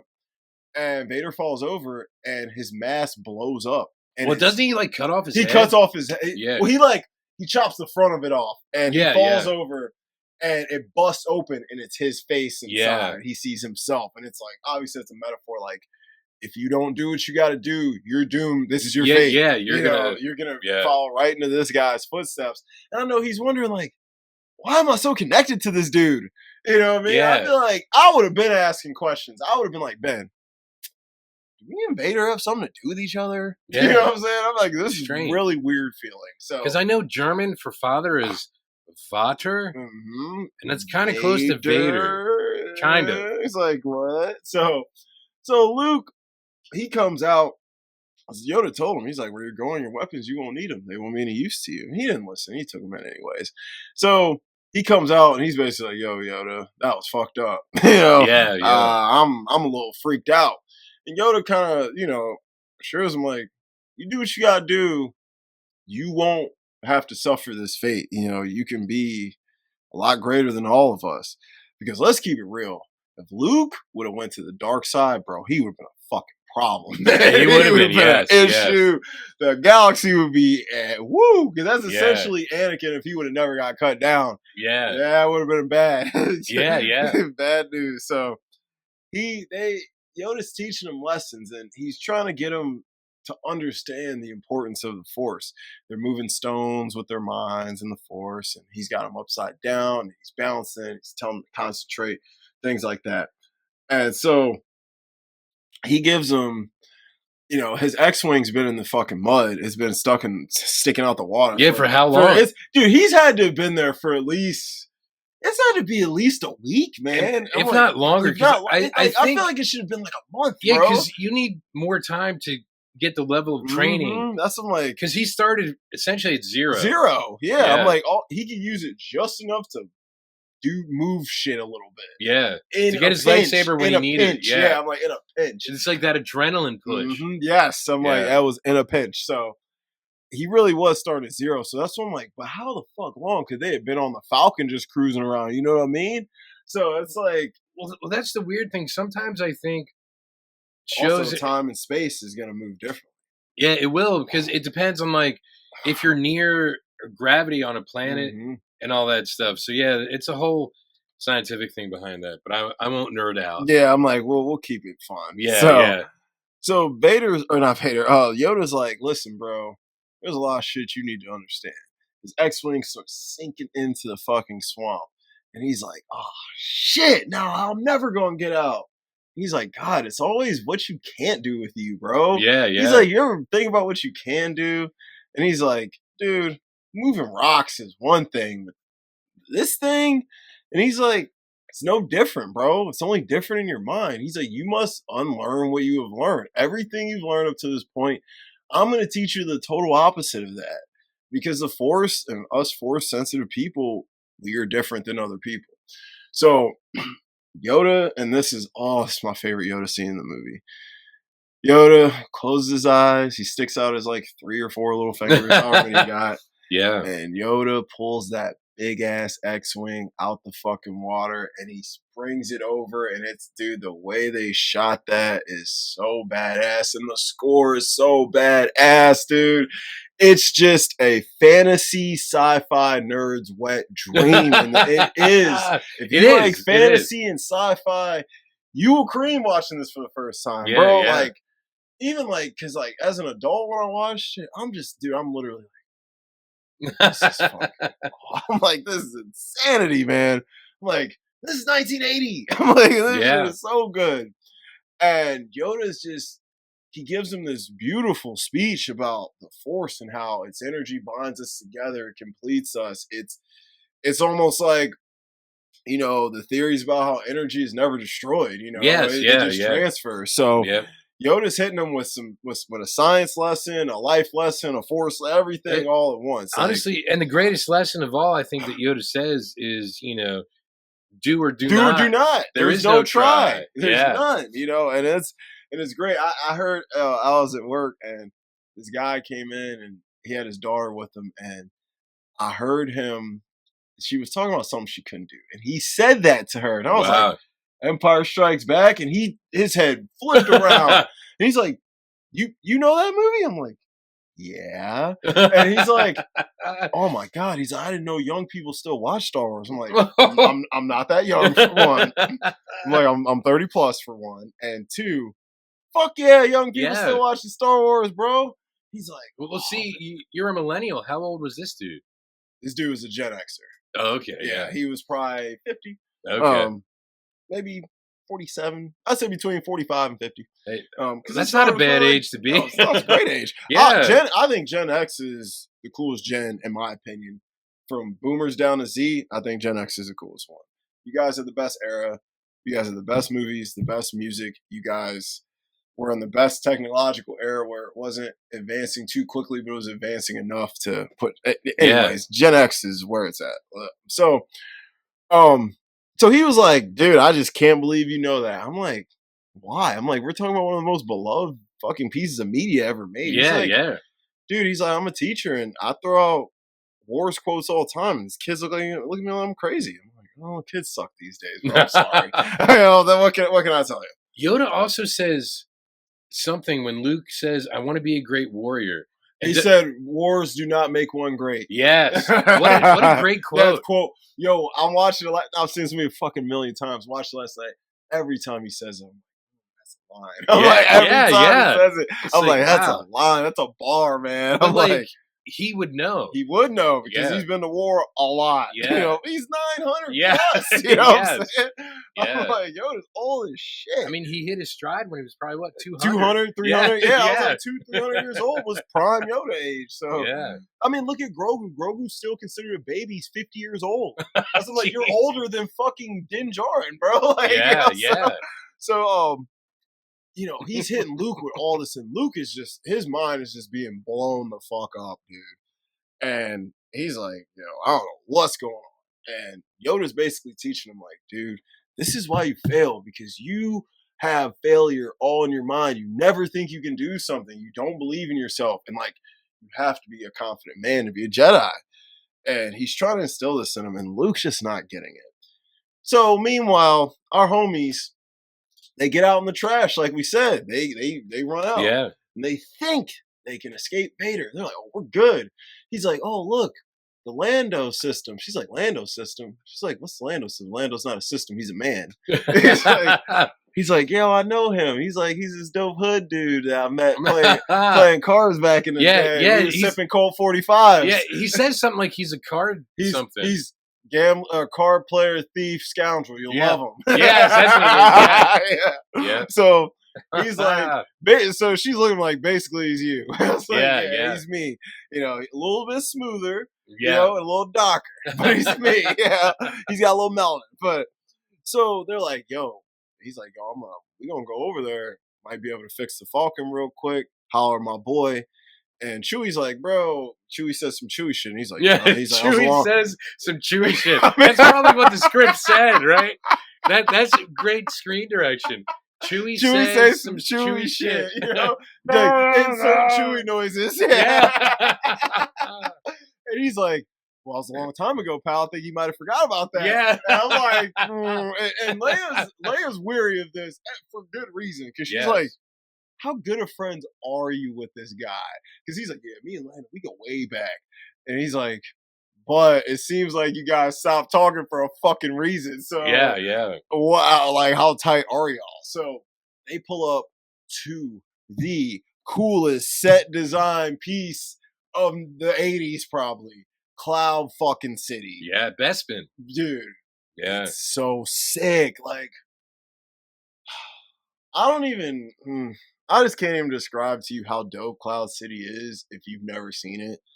Because you'll be looking at it and be like, dude, why this shit look like some Marvel shit that came out within the last 5-6 years? Yeah. Like, dude, it's beautiful. It's atmospheric. It's got this beautiful, like, tan, orange, purpley tint to the sky when you're there. The place looks cool as shit. The facility is badass. The tech is so cool. And now I know Lucas was watching Alien from the year before, and he was looking at that ship and was like, okay, Ridley Scott got this right. I'm about to take some of this shit and put it in some of this shit because I just got an alien ship vibe looking at Cloud City. Obviously, Cloud City is way, way more vast, but they might have had the same production designers. Might have. I mean, they're came out a year and a half apart, and I think they were both filmed probably in England. Probably, yeah. So Ridley's like, yeah, bro. He was like, yeah, George, I'm gonna help you out, you know, because like watching A New Hope, it's fascinating. But the practical compared to Empire, it's shit. Like Empire shits on it. Like it does visually. Empire shits on A New Hope in every single way. Now don't get me wrong. If I was in 1970, yes, if I was in 1977, I was in the movies watching this, I'd be like, the only thing even close to this is 2001. Oh yeah, you know what I'm saying? That's the only thing close to what I'm seeing. So they're in Cloud City and Lando's running this bitch. He's like, I'm Lando Calrissian. I'm the administrator of this facility. Who might you be? Anywho, so he pulls up, he walks out, and he got a whole crew with him. I always forget his name, homeboy with the headphones. Oh, yeah, he doesn't talk, but he's very important. He's like his number one guy. He's his number one. He has a name, and I forget what his name is. I used to have his action figure when I was a kid. That'd be dope. If you had that now still, bro, that thing would be worth some bread. Man, I wish you still had it. I might steal it from you. But that dude, bro, with the headphones, bro, he's dope. Because he, like, controls him. Yeah. Because, like, remember he plays with the watch and, like, it wakes him up. Yeah. Like, so he definitely, he got all his peoples coming out, and all these people are like, yo, who's this dude? And they're like, and Lando's like, you dirty, no good mother, son of a. Yeah. Like, how that's what I thought he would say. Yeah, for real. Yeah. And he's like, I want to kill you, bro. And he raised his fist up, and Han's like, oh, shit, he's about to whoop my ass. Yeah, he was getting ready. Yeah, he was ready. And then he gives him a big hug. He said, "How you doing, you big goof?" He's like, "Oh shit!" And the homeboy with the headphones, he's like, "All right, y'all are good." He sends the people back in. He's like, "It's all good. Thought we got to kill somebody."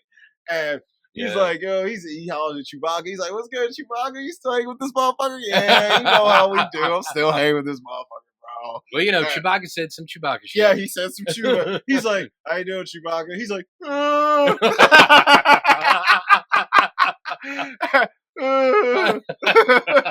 and so he sees Leia. Yeah. And Lando being a smooth black dude back in the day, he had the fucking little finger wave curls. He was the man. Back then that was considered light skin. Now he would just be considered like a regular brown skin color. But back then, Lando was like a light skinned dude. Yeah. He had light skin energy. Yeah. You know what I'm saying? So he was like, "Shit, I'm Lando Calrissian and I'm the administrator of this facility. And who might you be?" "Oh, I'm Leia." Gives her hand a kiss. He's like, and Han's like, "All right, feller. Yeah. calm it down. I'm trying to fuck this girl." Yeah. Yeah, I know you. We're friends. I know you, and I know what you do. Yeah. And I'm like, hey, if she trusted Lando a little more, she might have went to the dark side herself. Without any force. Without any force. Wow. But, yeah. Wow. Anyway, so he's smitten by her, but he probably fucking hollers at me pretty girly sees. So yeah, he's like, "Bro, the Falcon's fucking. What'd you do to my ship?" "Hey, I want her fair and square off you." Yeah. And he's like, "Yeah, we'll pull it out, fix the hyperdrive. We got you." So they're working on the ship. They go in, and he's giving them a tour. This place is beautiful. It's awesome. I'm like, man, this is cool. The way the elevators are, with the doors open, everything about this place is so fucking cool. Someone's like, "Dom, you gotta go before." If he's like, when Vader's like, "They gotta stay here," I'm like, "Cool. Yeah. I'll stay here. No problem, bro. What you mean? I'll be the fucking mayor of this bitch." Yeah, But he's giving them a tour, and C3 wanders into a closet-like thing. Yeah. Oh, yeah. Yeah, and he gets shot. And, fucked up. And I'm like, no one cared, but not me at least. I'm like, Chewie quiet did. that. Chewie cared. Yeah. Only because he was like, "Oh, if he's not here, I got to deal with these two motherfuckers on my own." So he's like, "I ain't playing third wheel today." He's like, I got to get the fourth wheel back. So Chewie's right behind him after it happens. And Chewie knows something's wrong. He looks around, the door closes too quick. He's like, something ain't right here. Something ain't right. So Chewie goes on a little mission of his own to find C3. Meanwhile, Han and Leia are kind of going back and forth about Lando, whether he trusts him or not. She wants to leave. She's ready to get out of here. She's like, "I don't trust this dude." And he's like, "I don't trust him either, but he is my friend." Yeah. You know what I'm saying? But yeah. He is my friend. And so, Chewie finds fucking C3 down in the basement. Yeah. And the factory type deal. Yeah, and they're getting ready to throw him in the fire. They're like, "Oh, this guy's scrap metal, essentially." Yeah. So he's like, "Oh, hey." And he's arguing back and forth with him, Chewie talking, whatever the fuck they were talking. Yeah. And they're fighting over his head. They're playing keep away. And I'm like, "Oh my God." But Chewie obviously is strong as his shit. So he gets them all back and he puts them in a box. And he brings them up and she's like, because she's like, "Yo, nobody's heard C3, something's wrong." And so Chewie brings him back, and then she's like, "What the fuck, dude?" Yeah. And he's like, "Oh, don't worry about it. Lando got people who can fix him." She's like, "I don't trust that dude, bro. Yeah, he's probably the reason he's like this." And then Lando shows up. Then he pulls up, and he's like, "Something wrong with your droid?" "Nothing wrong."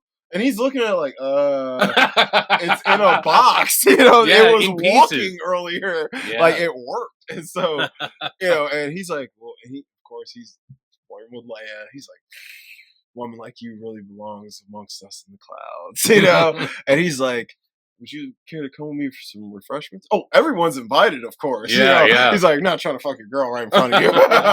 So they're walking to go get the refreshments, and he's explaining to them, they're asking him like, "Bro, how do you keep the Empire out of this place?" And he's like, "Well, I just signed a deal we'll keep the Empire off our ass forever." And he's explaining to him about how the facility works and things like that. And they walk into a nice little conference room, and no one's there except Darth Vader. Darth fucking Vader. Yeah. And Lando crossed him. Yeah, he's like, they showed up right before you did. Yep, dude, they got here right before you. I had no choice. Yeah, always exactly. Coming to get you, right? Always coming to get you. So Han, being the gangster he is, immediately starts dumping on Vader. He's all, fuck this guy. He just starts dumping, bro. He has no questions. And what does Vader say? Nice of you to join us. So he starts shooting. Vader just force stops all the lasers and then takes his gun from him. And he's like, well, that was easy, wasn't it? And so they're, of course, now everybody's pissed at Lando, and they take fucking Han, and he didn't realize it at the time, but they took him to that little machine. I'm guessing they were prepping him for, it was the preparation to get frozen. So they put that thing on his face, and he's like screaming. He's like, ah! Chewie's in jail. Leia's in jail. Oh, yeah, because when they bring it back, he's like, they didn't ask me any questions. He's like, they didn't even ask me any questions. Yeah, you're right. I guess they were prepping. They were prepping him for that. I'm guessing they put something in him to make his body like be able to take the cold. Yeah. So that's what I'm like. They just, dude, all they did was essentially they probed you, probably. That's Yoda's job. That's Yoda's job. That's right. They probed him up. Or E.T.'s job with his finger. Sure. No, and it glows. You can see it. Yeah. Bro. It's like a camera with a light on. Whoa. Like, when they do the colonoscopies. God. So Yoda, or not Yoda, so Vader is basically, he sends him to jail. They're all in jail, essentially. And because Cloud City has like a jail, they're all down there, and she's like, basically, I told you not to trust that motherfucker, bro. She's like, can't trust those dark types. Yeah. She's obviously racist. Yeah, she was like, you thought I don't like that dark guy. So Lando comes down, and Han's pissed. He's like, my friend, punches him in the face, and Lando's people ready to fuck him up. He's like, stop. He's like, guys, I'm sorry. It wasn't supposed to be like this. This wasn't part of the deal, but he's like, they're gonna let me keep Chewie and Leia here, so they'll at least be safe. And he's like, well, Vader's coming to get. He's like, he ain't worried about you motherfuckers. He have some motherfucker named Skywalker. Yeah. And they're like, Luke, he's like, yeah, dude. Y'all, he's like, oh, we're the bait. He's like, yeah, he's on his way here right now. He's like, so, listen, he's like, I wish I could do more, but I got my own problems. And they're like, man, you a piece of shit. And it's like, hey, man, why the black dude got to be the double crosser, bro? I was like, that was my, like, only nitpick of the film, really. But could have been worse. It could have been Jar Jar Binks. Could have who I'll still take over C3. But I hate C3 so much. So we cut back to Luke. Luke's in he's in Dagobah, and him and Yoda are training, but his training gets disturbed, and he fucks everything up because he's balancing Yoda and shit. He's starting to get it, and R2's getting all hyped. Like R2, I love when R2 gets excited because he just shakes and makes noises and blinks. Yeah. And he's getting hyped because he's like, yo, this motherfucker's picking this shit up.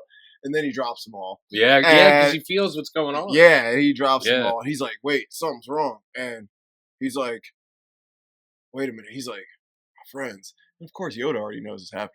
Yeah. And he's like, yeah, they're kind of messed up. He's like, will they die? He's like, difficult to see. And I'm like, at first I thought he was lying to him. Like, he knew, like, yes or no whether they were or weren't. But he just wanted him to, like, keep his mind where it should have been. Yeah. But I actually don't think he knew. Because he really couldn't have known. Like, Vader's the most unpredictable person. So, who knows? But he's like, listen, if you care about what your friends are fighting for, you need to stay here, finish your training. Whether they die or not, you need to stay here. You shouldn't go and find them. And he's like, listen, fella, there's no way I can concentrate knowing my homies is in stress, bro. I got to go help them. And old Ben pops up, and he's like, don't do this. They're both like, don't do this. They're essentially like, if you leave now, you will not have our help. And they tell him, you aren't ready to fight Vader, which he's not. No, and they're like, you ain't ready for this. And he's like, well, I got to try. And they're like, look, we respect it, but you're a fucking idiot. Yeah. And he's like, listen, don't give in to temptation. You'll become an agent of evil, just like Vader, bro. And he's like, I don't want to fail you like I failed Vader. That's essentially what old Ben says. Yeah. Old Ben's like, dude, this is where you need to be. And Luke, being the devoted, dedicated friend he says, hey, y'all do what you gotta do, but I got to go. If I'm Yoda, I'd throw that damn X-Wing back in the water. I'm like, oh, how you gonna get there? As it's just dropping into the water. Wow. I'm like, I hope you can fly, feller. That's some petty shit. Yeah. Wow. So, but no, so he bounces, bro, and he's flying to Cloud City, and so they're like, shit, man, this is a trap, and so they go into the room where they have the freezer machine, the carbonite freezer machine.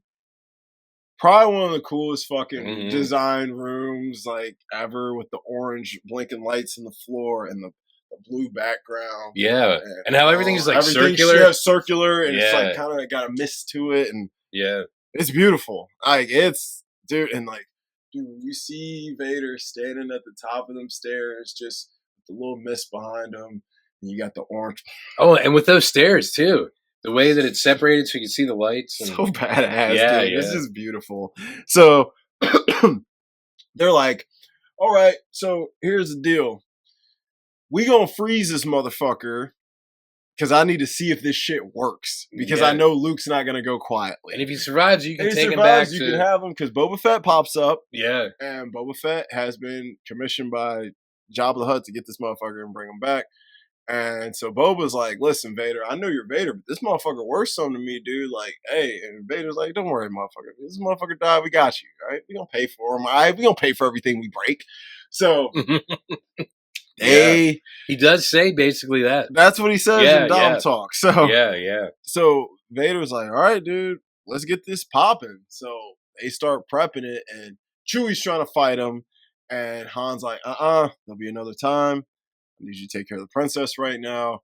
He's like, she needs you, you know, don't worry about me right now. And Leia comes up and gives him a big kiss. And of course the stormtroopers are like, break this shit up right now. It's so funny when they break it up. Yeah. And then probably the most famous line in the movie. Oh, I love you.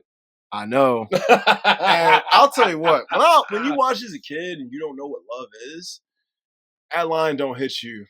It hits you way different if you've been in some relationships. Yeah. And when I was an adult, he said that, she said, I love you. He's like, and it's his facial expression was, he was money in this scene. This scene might be Harrison Ford's best acting, even more than The Witness and Fugitive. All that.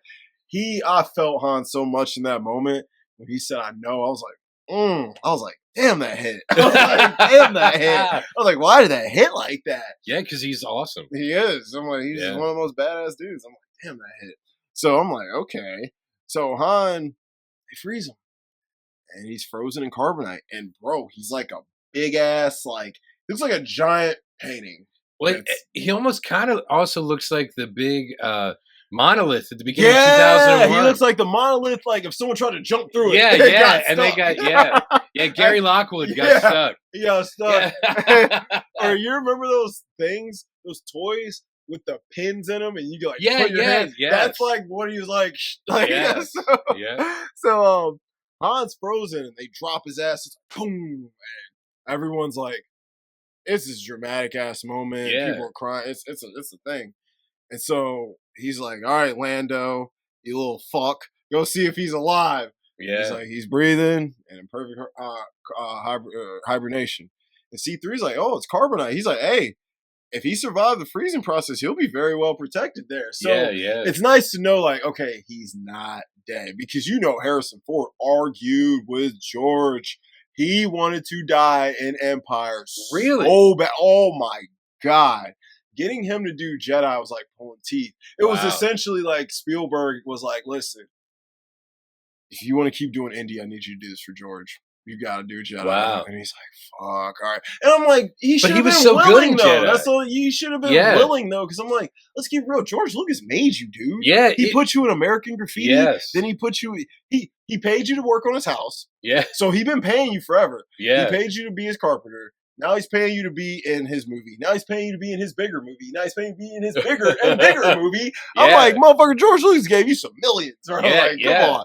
Your career is owed to him. That's why I'm like, if I'm Harrison Ford, I'm like, I got one more for you, bro. I got one more for you, no problem. Like, I ain't even got to be the star because at this point, he is by Jedi. He is without a doubt the biggest name in that film. Yeah, like Mark who? Like, you know what I'm saying? Oh, Seriously, that's like terrible. Mark who? Yeah. Like, And the sad Terry thing who? is, Mark Hamill kind of became more popular for his voice acting Yes, later on. absolutely. Once he did the Joker, Yeah, it was like yeah, everyone was like, people were "All like, right, "Oh who's my." this guy?" Yeah. They're like, "Wait," they were like, "That's Luke." Yeah. You know what I'm saying? They're like, "Oh shit!" Yeah. So yeah, his voice acting became great. Skips from regular show. I'm like, how is this Mark Hamill? I'm like, doesn't sound anything like him. It sounds like a guy who's been smoking his whole life. So he's like, he's frozen, he's fucked up, but he's like, he's all yours, the bounty hunter. So he's like, all right. Vader's like, all right, take Chewie and Leia, put her on my ship. And Lando's like, I thought they were staying here with me. I'm altering the deal. Pray that I don't alter it any further. And he's like, this guy. That pisses him off. Because Lando's like, you know what, dude? I've been accommodating to you and your dumbass empire. I'm sick and tired of shit. He already hates the empire. Yeah. He's like, I'm striking back. He's like, yeah, for real. Yeah, this is Lando Strikes Back. Yeah, for real. Earmuffs is like hidden in some room and they're walking with him. And bro, he plays on his watch and like activates them, and they all come and like shut down all the stormtroopers and take all their guns. Yeah. And Lando helps them escape. And of course they're reluctant because like, you just crossed the motherfucker, we trust you. But he's like, listen, y'all ain't making it out of here without me. Yeah, and we might be able to save Han. He's like, there's a chance to save Han, and because Chewie's trying to kill this guy. Yeah. And oh yeah. Let's get real. If Chewie really wanted to kill him, that would have been a quick. And that would have been that. Like, so yeah, he's only a Wookiee. but so Lando, Chewie, Leia, they're trying to escape, but Luke does pull up in this time. Yeah. And Luke's dumbass walks right into a trap that Leia warned him about right to his face. Luke, don't, it's a trap. It's a trap. Huh? Go that way? Okay. Yeah. I'm like, she literally, look, it was clear as day. I just wish Admiral Akbar would have said it. My favorite fish. Yeah. It's a trap. It's a trap. With his jaws like, yeah. Admiral Akbar is the man, though. So he walks right into the trap because they set it up for him. Like when they were like, yo, Luke just pulled up. He's like, good. See to it, he makes it here just fine. You know what I'm saying? Make sure he gets here, no problems. So he gets to the room and he's like, yeah, this is lit. He's like, shit, where am I at? And he looks up and he sees a dark, shadowy figure shrouded in mist with this blue background, these orange stairs that are blinking. And it's probably one of the coolest frames ever. And he knows what time it is. And Luke is Vader's standing up there, ready for this motherfucker. He's been waiting for this. And this is possibly top 5 best movie scenes of all time. Luke walks up to him. Not a lot of words exchanged. They know what time it is. Luke pulls that blue saber out. And then you see Vader just standing there in the dark, and you see that red glow just come from the middle of his chest, and you just know you're about to see one of the most badass fight scenes of all time. And bro, these motherfuckers start going at it. This is my favorite lightsaber fight in the whole series. My next one will be round 2 of them from Jedi. Oh yeah. But because Luke goes stupid. Yeah, he does. Yeah. Well, my God, he ain't. It's a whole different Luke. Yeah. So this Luke, though, although he clearly has learned a lot and learns quickly. Yes. He ain't learned enough. Yep. Vader's not even trying. No. And Luke's putting 110% effort in. Vader's fighting him with one hand. Yeah. He's like, he's like, yeah, bro, you ain't ready for this shit. And Vader's scary to him. But he's like an anime character. He's telling you everything he's going to do to you as he's doing it, you know? Yeah. And so he's scaring him, and he's inching him back. And he falls in that hole. Oh, and yeah. He's like, all too easy. He uses the Force. He turns on the chamber. He's like, maybe you're not as strong as the Emperor thought. That motherfucker shoots out that goddamn hole, climbs on the ceiling.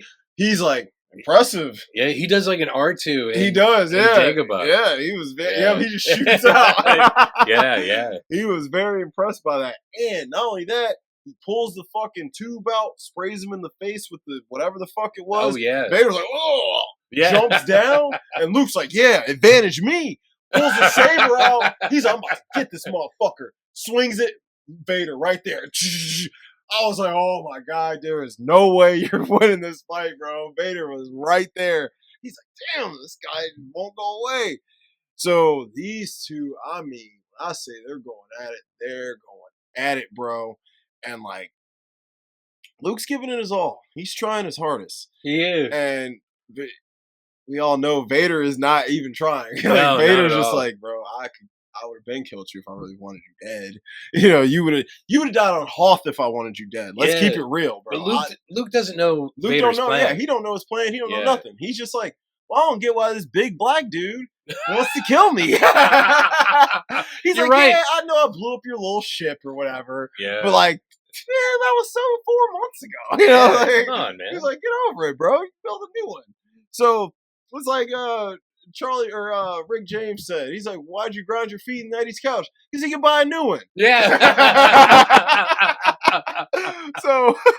So Vader and Luke, they end up like breaking out into an area they shouldn't be. And Vader, he really starts showing Luke like, you're not gonna win this fight. He starts forcing all these objects. Oh, at him. yeah, he's yeah. hitting them all stuff. And Luke, He's just like, Mark Hamill's acting isn't great in this last scene. I must say, No. he's like, I wish you guys could see me. He's like, it looks like he's getting hit with dodgeballs. He's I'm like- like, bro, you're getting hit with big ass chunks of metal. Maybe Prince was just a really big Empire Maybe he fan. was, right? Uh, You know Prince was watching Empire, bro. You know he was, bro.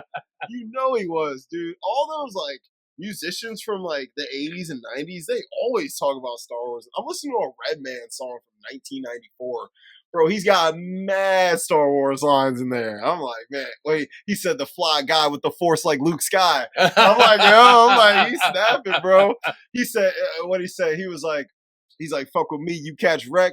I start shit like Boba Fett. And Oh, so I was wow, like, wow. That's what I was like, dude, so many rappers and like old musicians spit about Star Wars. It's crazy, bro. Biggie, all of them. So, like, y'all was all fans, bro. What he say? Biggie, what he say? In Big Papa, he's like, hit her with the force like Obi. I'm like, yeah. Wow. So they knew, but Luke's getting fucked up. And they go out on this platform. Now, the window is broken, so I'm not a scientist. Whatever is going on in this place, it's real windy now. Everything's flowing back and forth. They're on this long It's platform. like decompressed. Yeah, it's like decompressed. Yes, Yeah, there yeah. we go. And he's just kind of pushing Luke back. And he's just trying to intimidate him. But Luke isn't a bitch, though. He's not a bitch. Because they're fighting on this thing, and Vader's giving it to him. But Vader gets pissed the fuck off because Luke fucking hits him in the arm pretty good. Oh, yeah, he does. Like, He's like, ah. He's like, you little bitch. And that's when that's when he's that's like, when he gets pissed that's off. when he gets pissed. He's like, okay, now I'm going to show you who you're really fighting. Bro, he knocks that saber on his hand, cut that motherfucker's arm off like it was so swift. And when you're first watching this is a kid's movie. I couldn't imagine being 1980. I'm 9 years old, right? I watched A New Hope when I was 6. I'm 9 years old watching Empire Strikes Back. I'm like, we went from people hugging and shit to motherfuckers getting their whole arms cut off. Yeah. You ain't see nothing like that in no PG kids movie Yeah, back no, then. no. He sliced that. He was like, whoop, and he's like, ah! I'm like, yeah, obviously it's a saber, so the wound's cauterized, but like, if this was a sword, it'd be blood shooting out like a damn samurai movie. Because let's keep it real. All Star Wars is a space samurai western. Yes. So George Lucas was watching Kurosawa and all that. So he was like, he's like, okay. That's when Luke realized, okay, I'm not just fighting a bad guy. I'm fighting the bad guy. He's sitting there holding his arm, and I'm like, you could just tell Luke's like, bro, I don't know what to do. I'm defeated. Like, I am fucked. Like, I'm about to die. And he's like, bro, he said, well, Vader says one of the best lines. He said, don't make me destroy you, bro. When he says that, you feel that dad James Earl come out of him. I was like, if I was Luke, you might see some piss roll out on the ground right there, bro. And like, he's like, I will fucking end you. He's like, listen to me, son, literally. Yeah. He's like, listen, He's like, guy, your destiny belongs with me, Skywalker. I'll never join you. Obi-Wan never told you what happened to your father. He told me enough. He told me you killed him. No, I am your father. And then we get the worst acting from Mark Hamill. He has that rabbit face, and he's like, no, that's impossible. If I'm Irvin Kershner, I'm like, we're doing that over. That was terrible. That was probably the best take. That was probably the best take. Yo, he's like, all right, we've done this 25 times. Come on, Mark Hamill, get there. You were in Corvette Summer for crying out loud. He's like, that's impossible. He's like, no, it's true. Search your feelings. You know, like pissed off. And Vader's like, look, feller, take my hand, bro. You're gonna die if you don't. Yeah. And Luke's crazy ass, which I respect him for this. This motherfucker drops off into the unknown. He's like, I'd rather kill myself than join you. Yeah. I respect those convictions because damn, he literally, that was called the leap of faith. Yeah, he had no idea what was to come. And because he didn't know where it led or anything. Nothing. And that is one of my favorite singular moments and singular frames is when they show Vader's face as Luke jumps. Because I've never seen so much expression on a fucking mask. Dude, he drops his hand and you could just tell he's like, are you fucking kidding me? You can see it all over a mask, bro. It's a mask, but you can totally see like this fucking guy. Like that's I'm telling you, you gotta watch Doom Patrol and Robot Man. Brendan Fraser? Yeah, like his eyes light up and his mouth moves up and down when he talks. That's it. But there's so much emotion in it. It's crazy. It's crazy. Because, dude, that's how Vader's face. I was like, I've never seen a face that doesn't move have so much damn emotion in that moment, bro. Because literally he drops, he's like you're just like, are you for real? So he drops in the abyss. We have no clue where he's gonna end up, what's gonna happen. Yeah. So he drops off, and he got one arm. It takes you underneath Cloud City. Yeah. So he's hanging on to it looks like an old school antenna. That's what it looks like. He's hanging on for dear life. And it's like, bro, at this point, you must just let go. Yeah. And he's like, Leia, help me. Leia, hear me. Yeah. Luke. And, it's not weird in hindsight, but at the time, you're like, what the fuck is this? Yeah. Because we don't know about Leia yet. And but I did forget to mention this. When when Yoda and old Ben are talking after Luke leaves, he says, that boy was our last hope. No, there is another.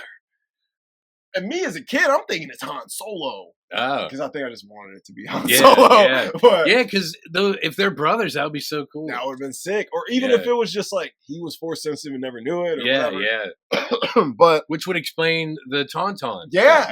You know what I'm saying? That's what I'm like. Just like in the fucking Force Awakens, like they tease Finn possibly. They do.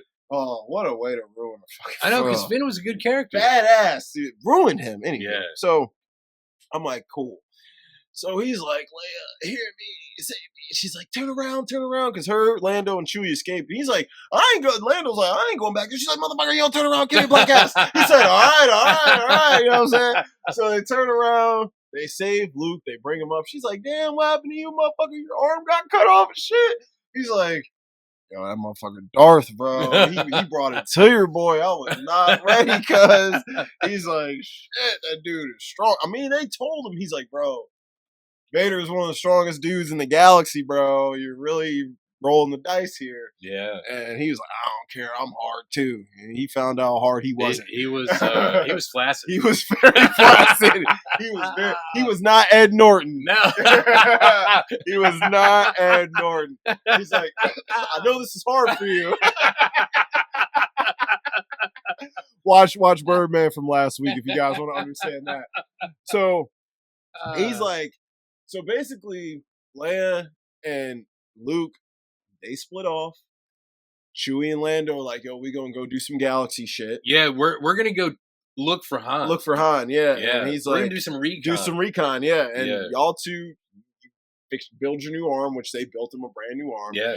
Leia's gonna kiss him on the lips as he's healing, which, and at this point, there's so many unanswered questions because the movie ends with them two just staring out into space. Yeah. And there was no movies coming out that anticlimactic back then.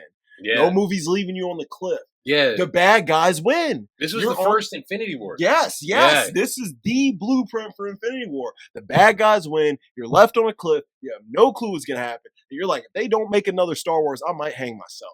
So yeah, and the good guys are decimated. Yeah, it's like, bro, the baddies win. And, I always root for the villain. Maybe that's why I love this one so much. Darth Vader is easily top 3 best movie character of all time, in my opinion. Like, wait, hold on. Who would be the other two? I'm sorry, just really quick, because Dirk Diggler's one. No, not Vader, Jack Horner. Jack Horner's great. He's a great movie character. Michael Corleone. Oh, I'm a Vito guy. Oh, okay, Vito. I do like Michael. But if we're going villains, Michael for sure is one of the best villains. I mean, dude, John McClane. Oh yeah. Buzz Lightyear. I know it sounds weird, but Buzz Lightyear is like a huge part of my childhood. It does. I mean, and he's been in so many movies and an animated series. Bruce Wayne - Batman. Yeah. Tony Stark. Yeah. All right, that makes sense. Yeah, I'm like,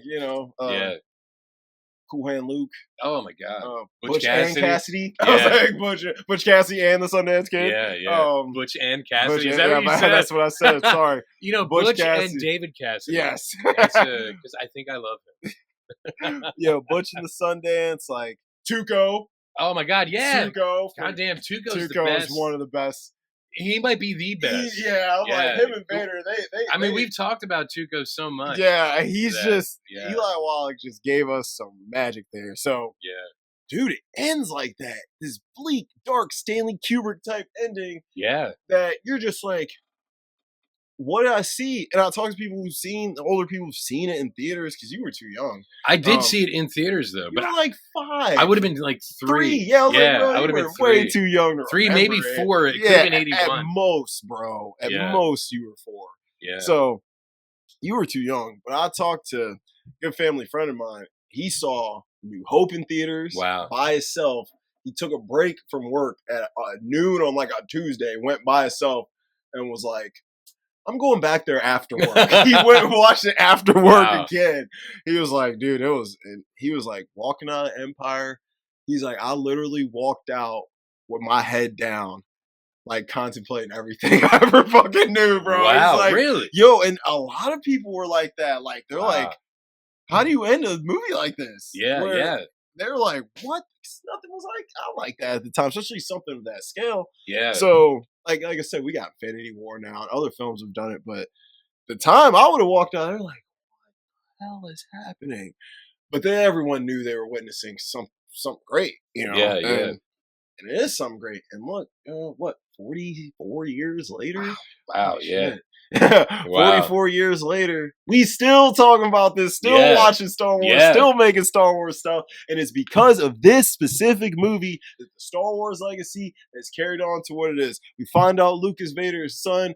We get Lando introduced. We get bigger arcs from Han, bigger arcs from Chewie. R2 is a badass. C3 is annoying. We get Palpatine for the first time. Yeah. Like, all these staples in the franchise that everyone is known to love all started really here. So without Empire, Star Wars ain't shit. It would just be a decent, good franchise. Yeah. But if Empire wasn't what it was... But would it even be a franchise without Maybe Empire? not. Maybe not. Yeah, that could have... Like, if Empire didn't work, could have been just a 2 off and... Like, if anyone else would have worked on it, it probably would not have... I'm glad George was present there. Yeah. Because Irvin Kershner killed it. But it's like, how much of that was Irvin? How much of it was George?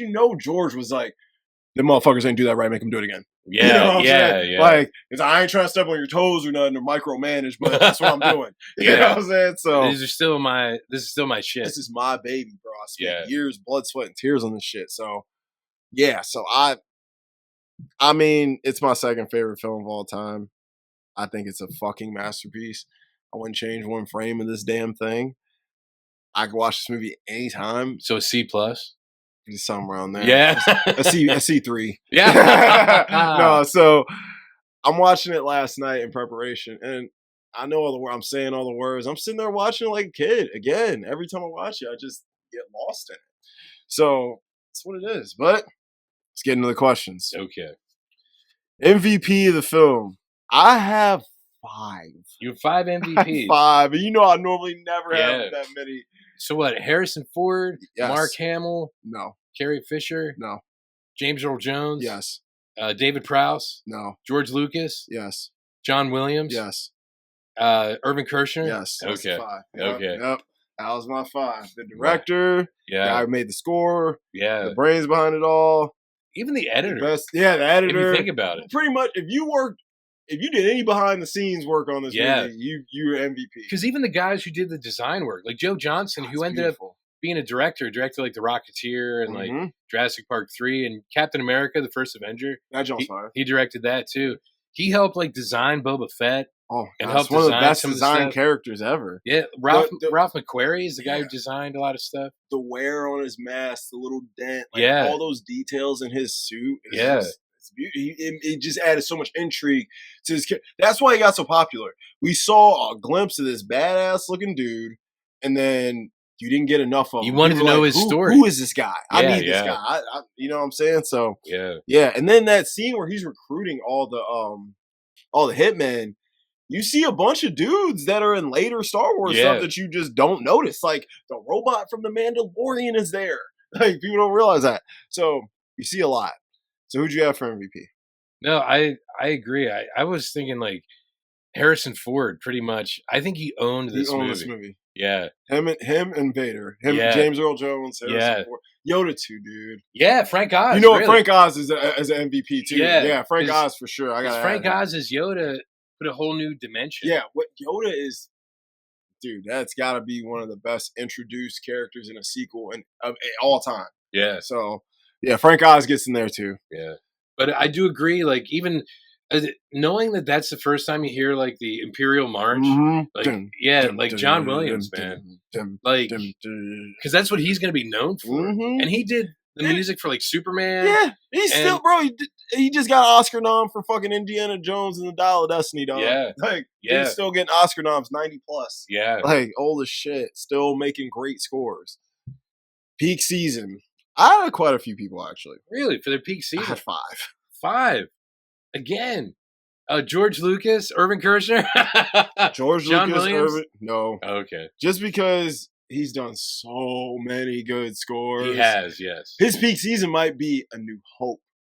Because wait, that Superman the movie came out after that. That Superman theme it's incredible. is incredible. But the Star Wars theme is one of the most recognizable themes Yeah. ever. And you play that anywhere. You could have never seen a Star Wars movie in your life. You know it's Star Wars. Yeah, that's So- true. That's true. So I have peak season, Mark Hamill, Carrie Fisher, Billy D. Williams, George Lucas, and Irvin Kershner. I don't know, because Billy D. Williams, he was really good in that movie about Scott Joplin. Wasn't he in a movie about Scott Joplin way back when? And he was in Brian's Song. Brian's Song is Lady Sings the incredible. Blues. Yes, he's in good.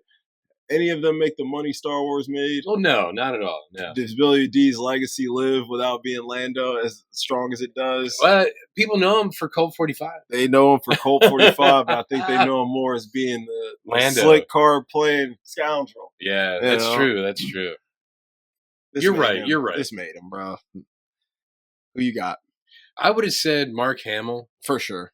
definitely. Mhm. And believe it or not, I would have said, yeah, like Irvin Kershner, because he did other films after this, but This nothing. is his sauce, man. Yeah, this is like- this is his sauce. It just I feel bad for him because like so many people just don't know he directed this. People Yeah. think George Lucas directed it. And even Frank Oz. Frank Now that Oz. we're talking about him, because This can't be his peak season. He just had way too much success. yeah, but the thing is, like, I think he took everything he knew before this Applied and it. like, yeah, and applied it in such a way This could be that his it brought piece. more You're life right. to a puppet than should have been there. You might be right. Frank Oz, he could be one too. Yeah, because I just look at him like he's just so successful in so many different areas. Yeah, of like movie making. we're talking about him as a puppeteer now and a voiceover artist. It's not like a director Yep. or a writer. That's why I'm like, dude, he's Yeah. done so much good shit Yeah, in the yeah. industry. This is just kind of like his legacy because other people took over. You know, Yoda and shit. Yeah. All right, so so we got our peak seasons. Oh yeah, peak season. Best quotes. Oh, dude, This is what I'm gonna just run. I have a Yeah. lot. I'm gonna just run through them, and we're just gonna live with that. Yeah, so 'cause we're not here all night. Well, I know you know this film better than anybody. I know I can fucking. I was just quoting it all while I was watching it. All right, you could use a good kiss. You know when he's scolding Leia on the ship because she acting like she don't want the D. Yes. Laugh it up, fuzzball. Oh my god, yeah. And Chewie's laughing at that dude, Han. Who's scruffy looking? That's right. God, Han does have a lot of them now. I'm saying it. He does. He has a lot of amazing lines. Dak. Never tell me the odds. One of my favorite Vader lines. Asteroids do not concern me, Admiral. I want that ship, not excuses. Wow. Sometimes I just don't understand human behavior. Is that a C-3PO? Of course it is. Could have been Yoda. Yeah, but Yoda understands human behavior. It's a really strange place to find a Jedi Master. Still, something familiar about this place. I don't know. I feel like we're being watched. Looking, found someone you have. Yes, like how amazing is Yoda? That's like who wrote all his lines, bro. Whoever wrote his lines, that dude. If it was George, he's an A+. He probably didn't write his lines. Well, no, it's Lawrence Kasdan and somebody else who wrote it. The story's by George Lucas. Yeah. Now George co-wrote Return, so he Okay. wrote Star Wars, co-wrote Return, but two other people. Dude, his best piece though is kind of the most out of his hands one. Yeah. Wars not make one great. Yeah. God, that is that's a line. Man. How you get so big from eating food of this kind? Mudhole sliming my homenesses.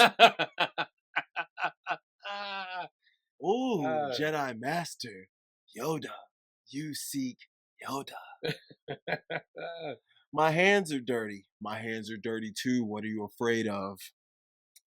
You like me because I'm a scoundrel. I'm like, that's a real line. She said, I happen to like nice men. Bullshit. You want that bad boy. Yeah. You want them cheeks clapped right. Wow. There's a great disturbance in the Force. I have no doubt this boy is the offspring of Anakin Skywalker. I cannot teach him. The boy has no patience. He will learn patience. Much anger in him, like his father. Yeah, they actually do set up. They plant a lot of seeds They plant the for seeds. the backstory. Yes, they plant the seeds are all over it. Yeah. You just as a watcher, that's why like once it all clicks, it's like whoa, because that's why it's considered the best plot twist in cinema history, dude. Yeah, yeah. Because you do not, especially because like I was just saying, he's the offspring of Anakin Skywalker. You don't know who Anakin Skywalker is though. Yeah. You know, at that moment. So you're like, who the fuck is that guy? And I'm like, oh, I guess this is dad, I guess, whoever that is. Yeah. Adventures, A. Excitement, A. A Jedi does not crave these things. Yeah. He is too old. Too old to begin the training. Oh, that's right. Yeah. He is old, bro. Yeah, because Younglings they started are like out fucking 6-7 years Yes, old. Yeah, yes. I'm like, he is old. He is actually right, but hearing it come from a 900-year-old Yeah, dude, it's like, just I'm seems too weird. old, bro. Like, you're 800 plus years older than me. 900 plus, because he's 900 plus. Yes. Yeah. I'm not afraid. You will be. Yeah. You will be. His face there is scary. Yeah. And that's Frank Oz, That's man, Frank being Oz. awesome. That's Frank Oz. It's not my fault. Is the dark side stronger? Oh, no. Quicker, easier, more seductive. It was like he was trying to convince himself that it wasn't. Yeah. No, no different. Only different in your mind. You must unlearn what you have learned. Do or do not. There is no try. You think that like this movie set up like throughout the 80s, then you have like the Mr. Miyagi Daniel dynamic, yeah, and bro. have you ever seen Kickboxer? Yeah, we talked about yeah, that. Bro. yeah. Your boy. Yes, JCVD. Yes, the man. Yeah, Jean-Claude venereal disease. Yep, $10,000 a week cocaine habit. Yes. Costs a lot of But cocaine. you know, it's like that same like old wise The teacher. old wise and- teacher, yes, absolutely. yeah. Judge me by my size, do you? Women will. Yeah, it sure will. I just had Yoda's whole speech about the Force and how the energy binds us. I don't put it all in there. Yeah. Apology accepted, Captain Nita. And that's when Vader kills the Admiral. Yes, you know what I'm yes. saying? Don't fail me again, Admiral. And that dude's like, oh shit. Yeah. It's my responsibility. Yeah, like, I'm like, I didn't want this promotion, feller. yeah, because that means I'm next. I'm next, yep. Lando's not a system, he's a man. We go back a long way, Lando and me. Do you trust him? No. But he's got no love for the Empire, I'll tell you that. Control, you must learn control. Hello, what have we here? Hello, I'm Lando Calrissian, the administrator of this facility. And who might you be? It is you and your abilities the Emperor wants. If you end your training now, you will become an agent of evil. And that's when Luke promises to come back. He said, right? You have my word. And he does. Yeah, he does. He does come back. He It does. took a while, but he came back. It did. And by the time he goes back, Yoda's like, well, I'm done. Yeah, but he's like, train your fucking self. And I think he was. That's why he's like now a black belt. Yep, you know, when he like, goes back. that's what he's like. All right, you did it on your own. Because I guess at that point, showing that he advanced was building his own lightsaber. Yep. Yes. Yeah. He did it. He built his own saber. You have constructed a new saber. Yeah. Your training is complete. Yes. Yeah. If you choose to face Vader now, you will do it alone. I cannot interfere. That boy is our last hope. No, there is another. Having trouble with your droid? No problem. Yeah, Han is the best. Yes, he is. He is, man. He is. We would be honored if you would join us. Well, everyone's invited, of course. Perhaps you are being treated unfairly. That's what Vader says to Lando when he reneges on the deal the first time. Wait, so he reneged on the deal more than once? Yes. So what does that make him? I'm not.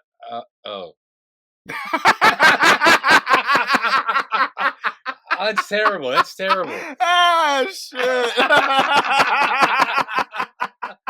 They'll have a field day with that one. I know. It's spelled with an E, everybody. Yeah. Renege is actually N-E-G. In case anyone has to look it up, it's N-E-G. This deal keeps getting worse all the time. They never even asked me any questions. Yes, yes. And then when Han punches Lando, he's like, "You're a real hero." Yeah, wow. He said, "We will test it on Captain Solo." And I'm like, "Damn, I'm the test dummy. Ooh. I ain't trying to be. The Empire will compensate you if he dies." Yeah, thanks. Thanks, feller. Yeah. I love you. I know. That's obviously. That is one of the best. Yeah. Yeah, it's his delivery. It's the delivery, bro. Yeah. Like, it's the delivery and the everything. I'm altering the deal. Pray that I don't alter it any further. Luke, it's a trap! It's a trap! What? You want me to walk into it? No problem. Of course. The Force is with you, young Skywalker. But you are no Jedi yet. He was right. Yep. After all, he's only a Wookiee. You'll find I'm full of surprises. They still got clapped. All too easy. impressive. Only your hatred can destroy me. Wow. Mm. Yeah, trying to get him to turn. Yep. There's no escape. Don't make me destroy you. That was the scariest line Vader spit. 'Cause Yeah. just like, again, it's a smash and don't move, but god damn it, I felt a glare coming from Yeah, that yeah, thing, bro. I'm yeah. like, ooh. No, I am your father. Obviously. Now I got one more. Impossible. That's impossible. Dude, Ah. no. No, this guy, bro. Who taught you to act? I got one more. Okay. Leia, hear me. Oh yeah. And yeah, honestly, That's. I mean, I pretty can't much even feel like add I to the said end of every this. goddamn line in the movie, Yeah, but yeah. All right, what's age the best? I had the practical effects and the legacy of it all. Yes.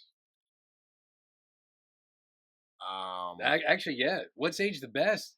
I would say even like in the older version, it still looks good. oh yeah, Because they have the remastered Mhm. versions, and it's like, I just remember watching that 3-set VHS John Oh my from God. back in the day. oh yeah, because it had like Darth Vader's head. his head on it. It was like gold for like the one and like silver for the other series. Yep. It was Yeah. sick.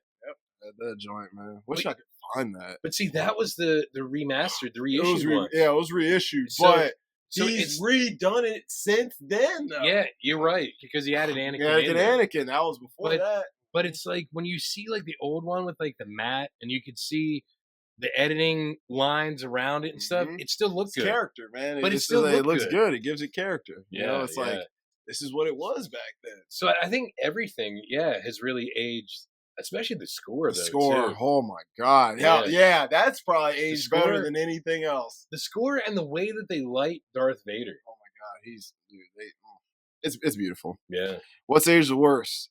I had future incest. Well, yes, and That's jumping also ahead though. and also Luke finding out. No, it's Oh, impossible. his acting there, yeah. he was great the whole movie. Oh, yeah, he except was. That one Yeah, scene. that I'm one like, scene, yo, what it's happened? like- You got sick of it? Yeah. Here, suck on this lemon real quick, Yeah. and then do this scene. He had such a rabbit face. Dude. Yeah. All right, most rewatchable scenes. Oh, the entire the film. whole film. Pretty much every scene that you quoted. Yeah, basically. Yeah. I said, I forgot this for quotes. And I thought they smelled bad on the outside. outside. Yes. Most Yeah. watchable scenes. Yeah. So honestly, that you went over the entire film. If you take out any of those scenes, it wouldn't be breaks. the same. It work. It don't work. It So breaks. I think every scene is actually rewatchable. Well, I had some. That's Okay. basically the whole film. Yeah. When Han puts Luke in the Tauntaun, Yes. when Vader comes to Hoth, Yeah. the asteroid chase scene, Yes. when they get to Dagobah, when the Falcon is in the worm mouth, when Yoda pulls the X-Wing out the swamp, when they get to Cloud City, when they freeze Han, when Luke gets to Cloud City, when Luke and Vader fight, and when Luke gets his hand cut off. Yeah. I'm like, Yeah, so basically the whole fucking movie. those are the highlights. Yeah, though. those are all the highlights. If somebody's Yeah. like, tell me everything that happens in Empire Strikes Back in less than 1 minute. That's what I do. Yeah, that's good. Best characters. There's a lot. God, Vader Of course. for one. Of course. Luke, Of Han, course, yes. Leia, Yoda, Yes. R2D2. I know you love R2. Of course. Lando. Yeah, I was Sorry, like, you're forgetting a goddamn. glaring one. I was like, Lando. Lando. Boba Fett, Boba. even though he's only in it Yep, I had for him in there too. a couple seconds. Oh, you like the headphone dude? I do like him. Yeah. He's great. I didn't Yeah. add him in just because he's not super important to the film, Yeah. but I do like him. He's just interesting concept. Yeah. I had Luke, Han, Vader, Chewie, R2, Yoda, Obi-Wan, Boba, and Lando. You can't forget Chewie. Why did I forget Yeah, how Chewie? do you forget Chewie's the man? Yeah, well, it's just a Wookiee. He's just worst characters. I had Leia, C-3PO, and Vader. Yeah, you know what? Yeah. Because Vader's a total fucking asshole. Oh, yeah, you know he what I'm is, saying? he But is. he's incredible. But that's what makes him the That's best what makes and the him great. worst. Yes. Yeah. He's one of those definite best and worst. Leia just got on my nerves this whole movie. She did. Yeah, she was. She was way better in the first one and way better in the third one. Yeah, So I'm yeah. like, that's what she's whacking. But she's not a bad character, but she got on my nerves. Yeah, she was just more like a damsel in she distress. was, yeah, and she was a badass warrior in the first one. Yeah. So I'm like, what? And then you're a badass warrior in the second one, so or Yeah. the third one, so whatever. But nitpicks. I have one. Man, why the black dude gotta be the traitor? Yeah, that's true. That was, but that's just me being silly. You know Yeah, because what can you really nitpick? Yeah, nothing. And it's like he wasn't a traitor just to be an ass, bro. He was gonna get murdered. Yeah, he was trying to save everyone in that city. He was like, I'm gonna have to sacrifice my homie and his bitch who I want to fuck for the greater good of Cloud City. When you say bitch, I want to fuck, that's Chewy, right? Yes. Okay. Yes. He likes some hairy. I understand.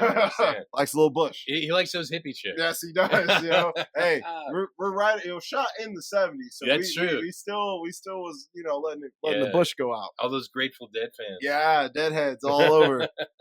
All right, recasting Couch. Okay. I thought hard about this, and I talked to a friend about it earlier, and I got a good suggestion from them for Leia, who I'm going to throw out both of who I had for. I'm going to throw out both of them. Okay. All right. So Luke, who you got? I mean, it's kind of obvious, but wouldn't it be Sebastian Stan? Sebastian Stan? What's he in? The Winter Soldier. Because he kind of looks like. You don't think he's too old? They youngify everybody anyway. Yeah, but let's de-age everybody. We don't have a de-ager. Okay. He's too old. Okay. So someone new. So you're thinking like you already know who I'm gonna say. Tom Holland. Tom Holland. He has to. They're like the same size. Yes, they're the same guy, bro. Yes. They're pretty much the same guy. Yes. Let's keep it real. Han, I'm interested to see who you got. I put two. Either Chris Pratt or Bradley Cooper. I like both of them. I think they're both. I think Bradley Cooper's too old. Chris Pratt could play him. Cooper's too old. You're gonna like who I got. All right. Glenn Powell. Shit, yes. Coming up big, oh right? My God, Age. yes. He's got the look, he's got the charisma. You have to watch. If you watch Hitman, you're gonna be like, now I really see why he wanted him to play Han. Yeah. Glenn Powell. Glenn Powell, bro. Did you watch Twisters? No. Bro, you gotta watch these Glenn Powell movies, bro. He's killing it, bro. Glenn Powell is coming. He's right now, he's like my top up and comer. Like, I'm feeling him a lot. All right. I do like Chris Pratt though. Chris Pratt, thinking about Star-Lord and shit. Yeah, He would kill that. And the only reason I said Bradley Cooper is because of the way he did Rocket. He did Rocket. I could see Bradley Cooper, Hangover era Bradley Cooper. Yeah. Oh yeah. Yeah, he's just 18. 18. Yes. Now he's like, dude, he's almost 50. Yeah. So yeah, he's just a little too old for it now. Leia. I put your girl, Florence Pugh. I have Florence Pugh. That's who I picked. Attitude, look. But my friend was like, what about Millie Bobby Brown? I was like, shit. That's pretty good. Yeah, I was like, she would look perfect in the get up, dude. And she's older now. Yeah, she's the right age. I'm like, she's no longer 11. It's no longer 11 at all. This woman's about to get married. Yeah. Yeah, so I have Florence Pugh too, though. That was my original pick, and then my friend shook me out with Millie. I was like, ooh, I like that. So I'm going to have to use both of them. I figured you would go with Florence Pugh on that one. She's kind of the obvious choice.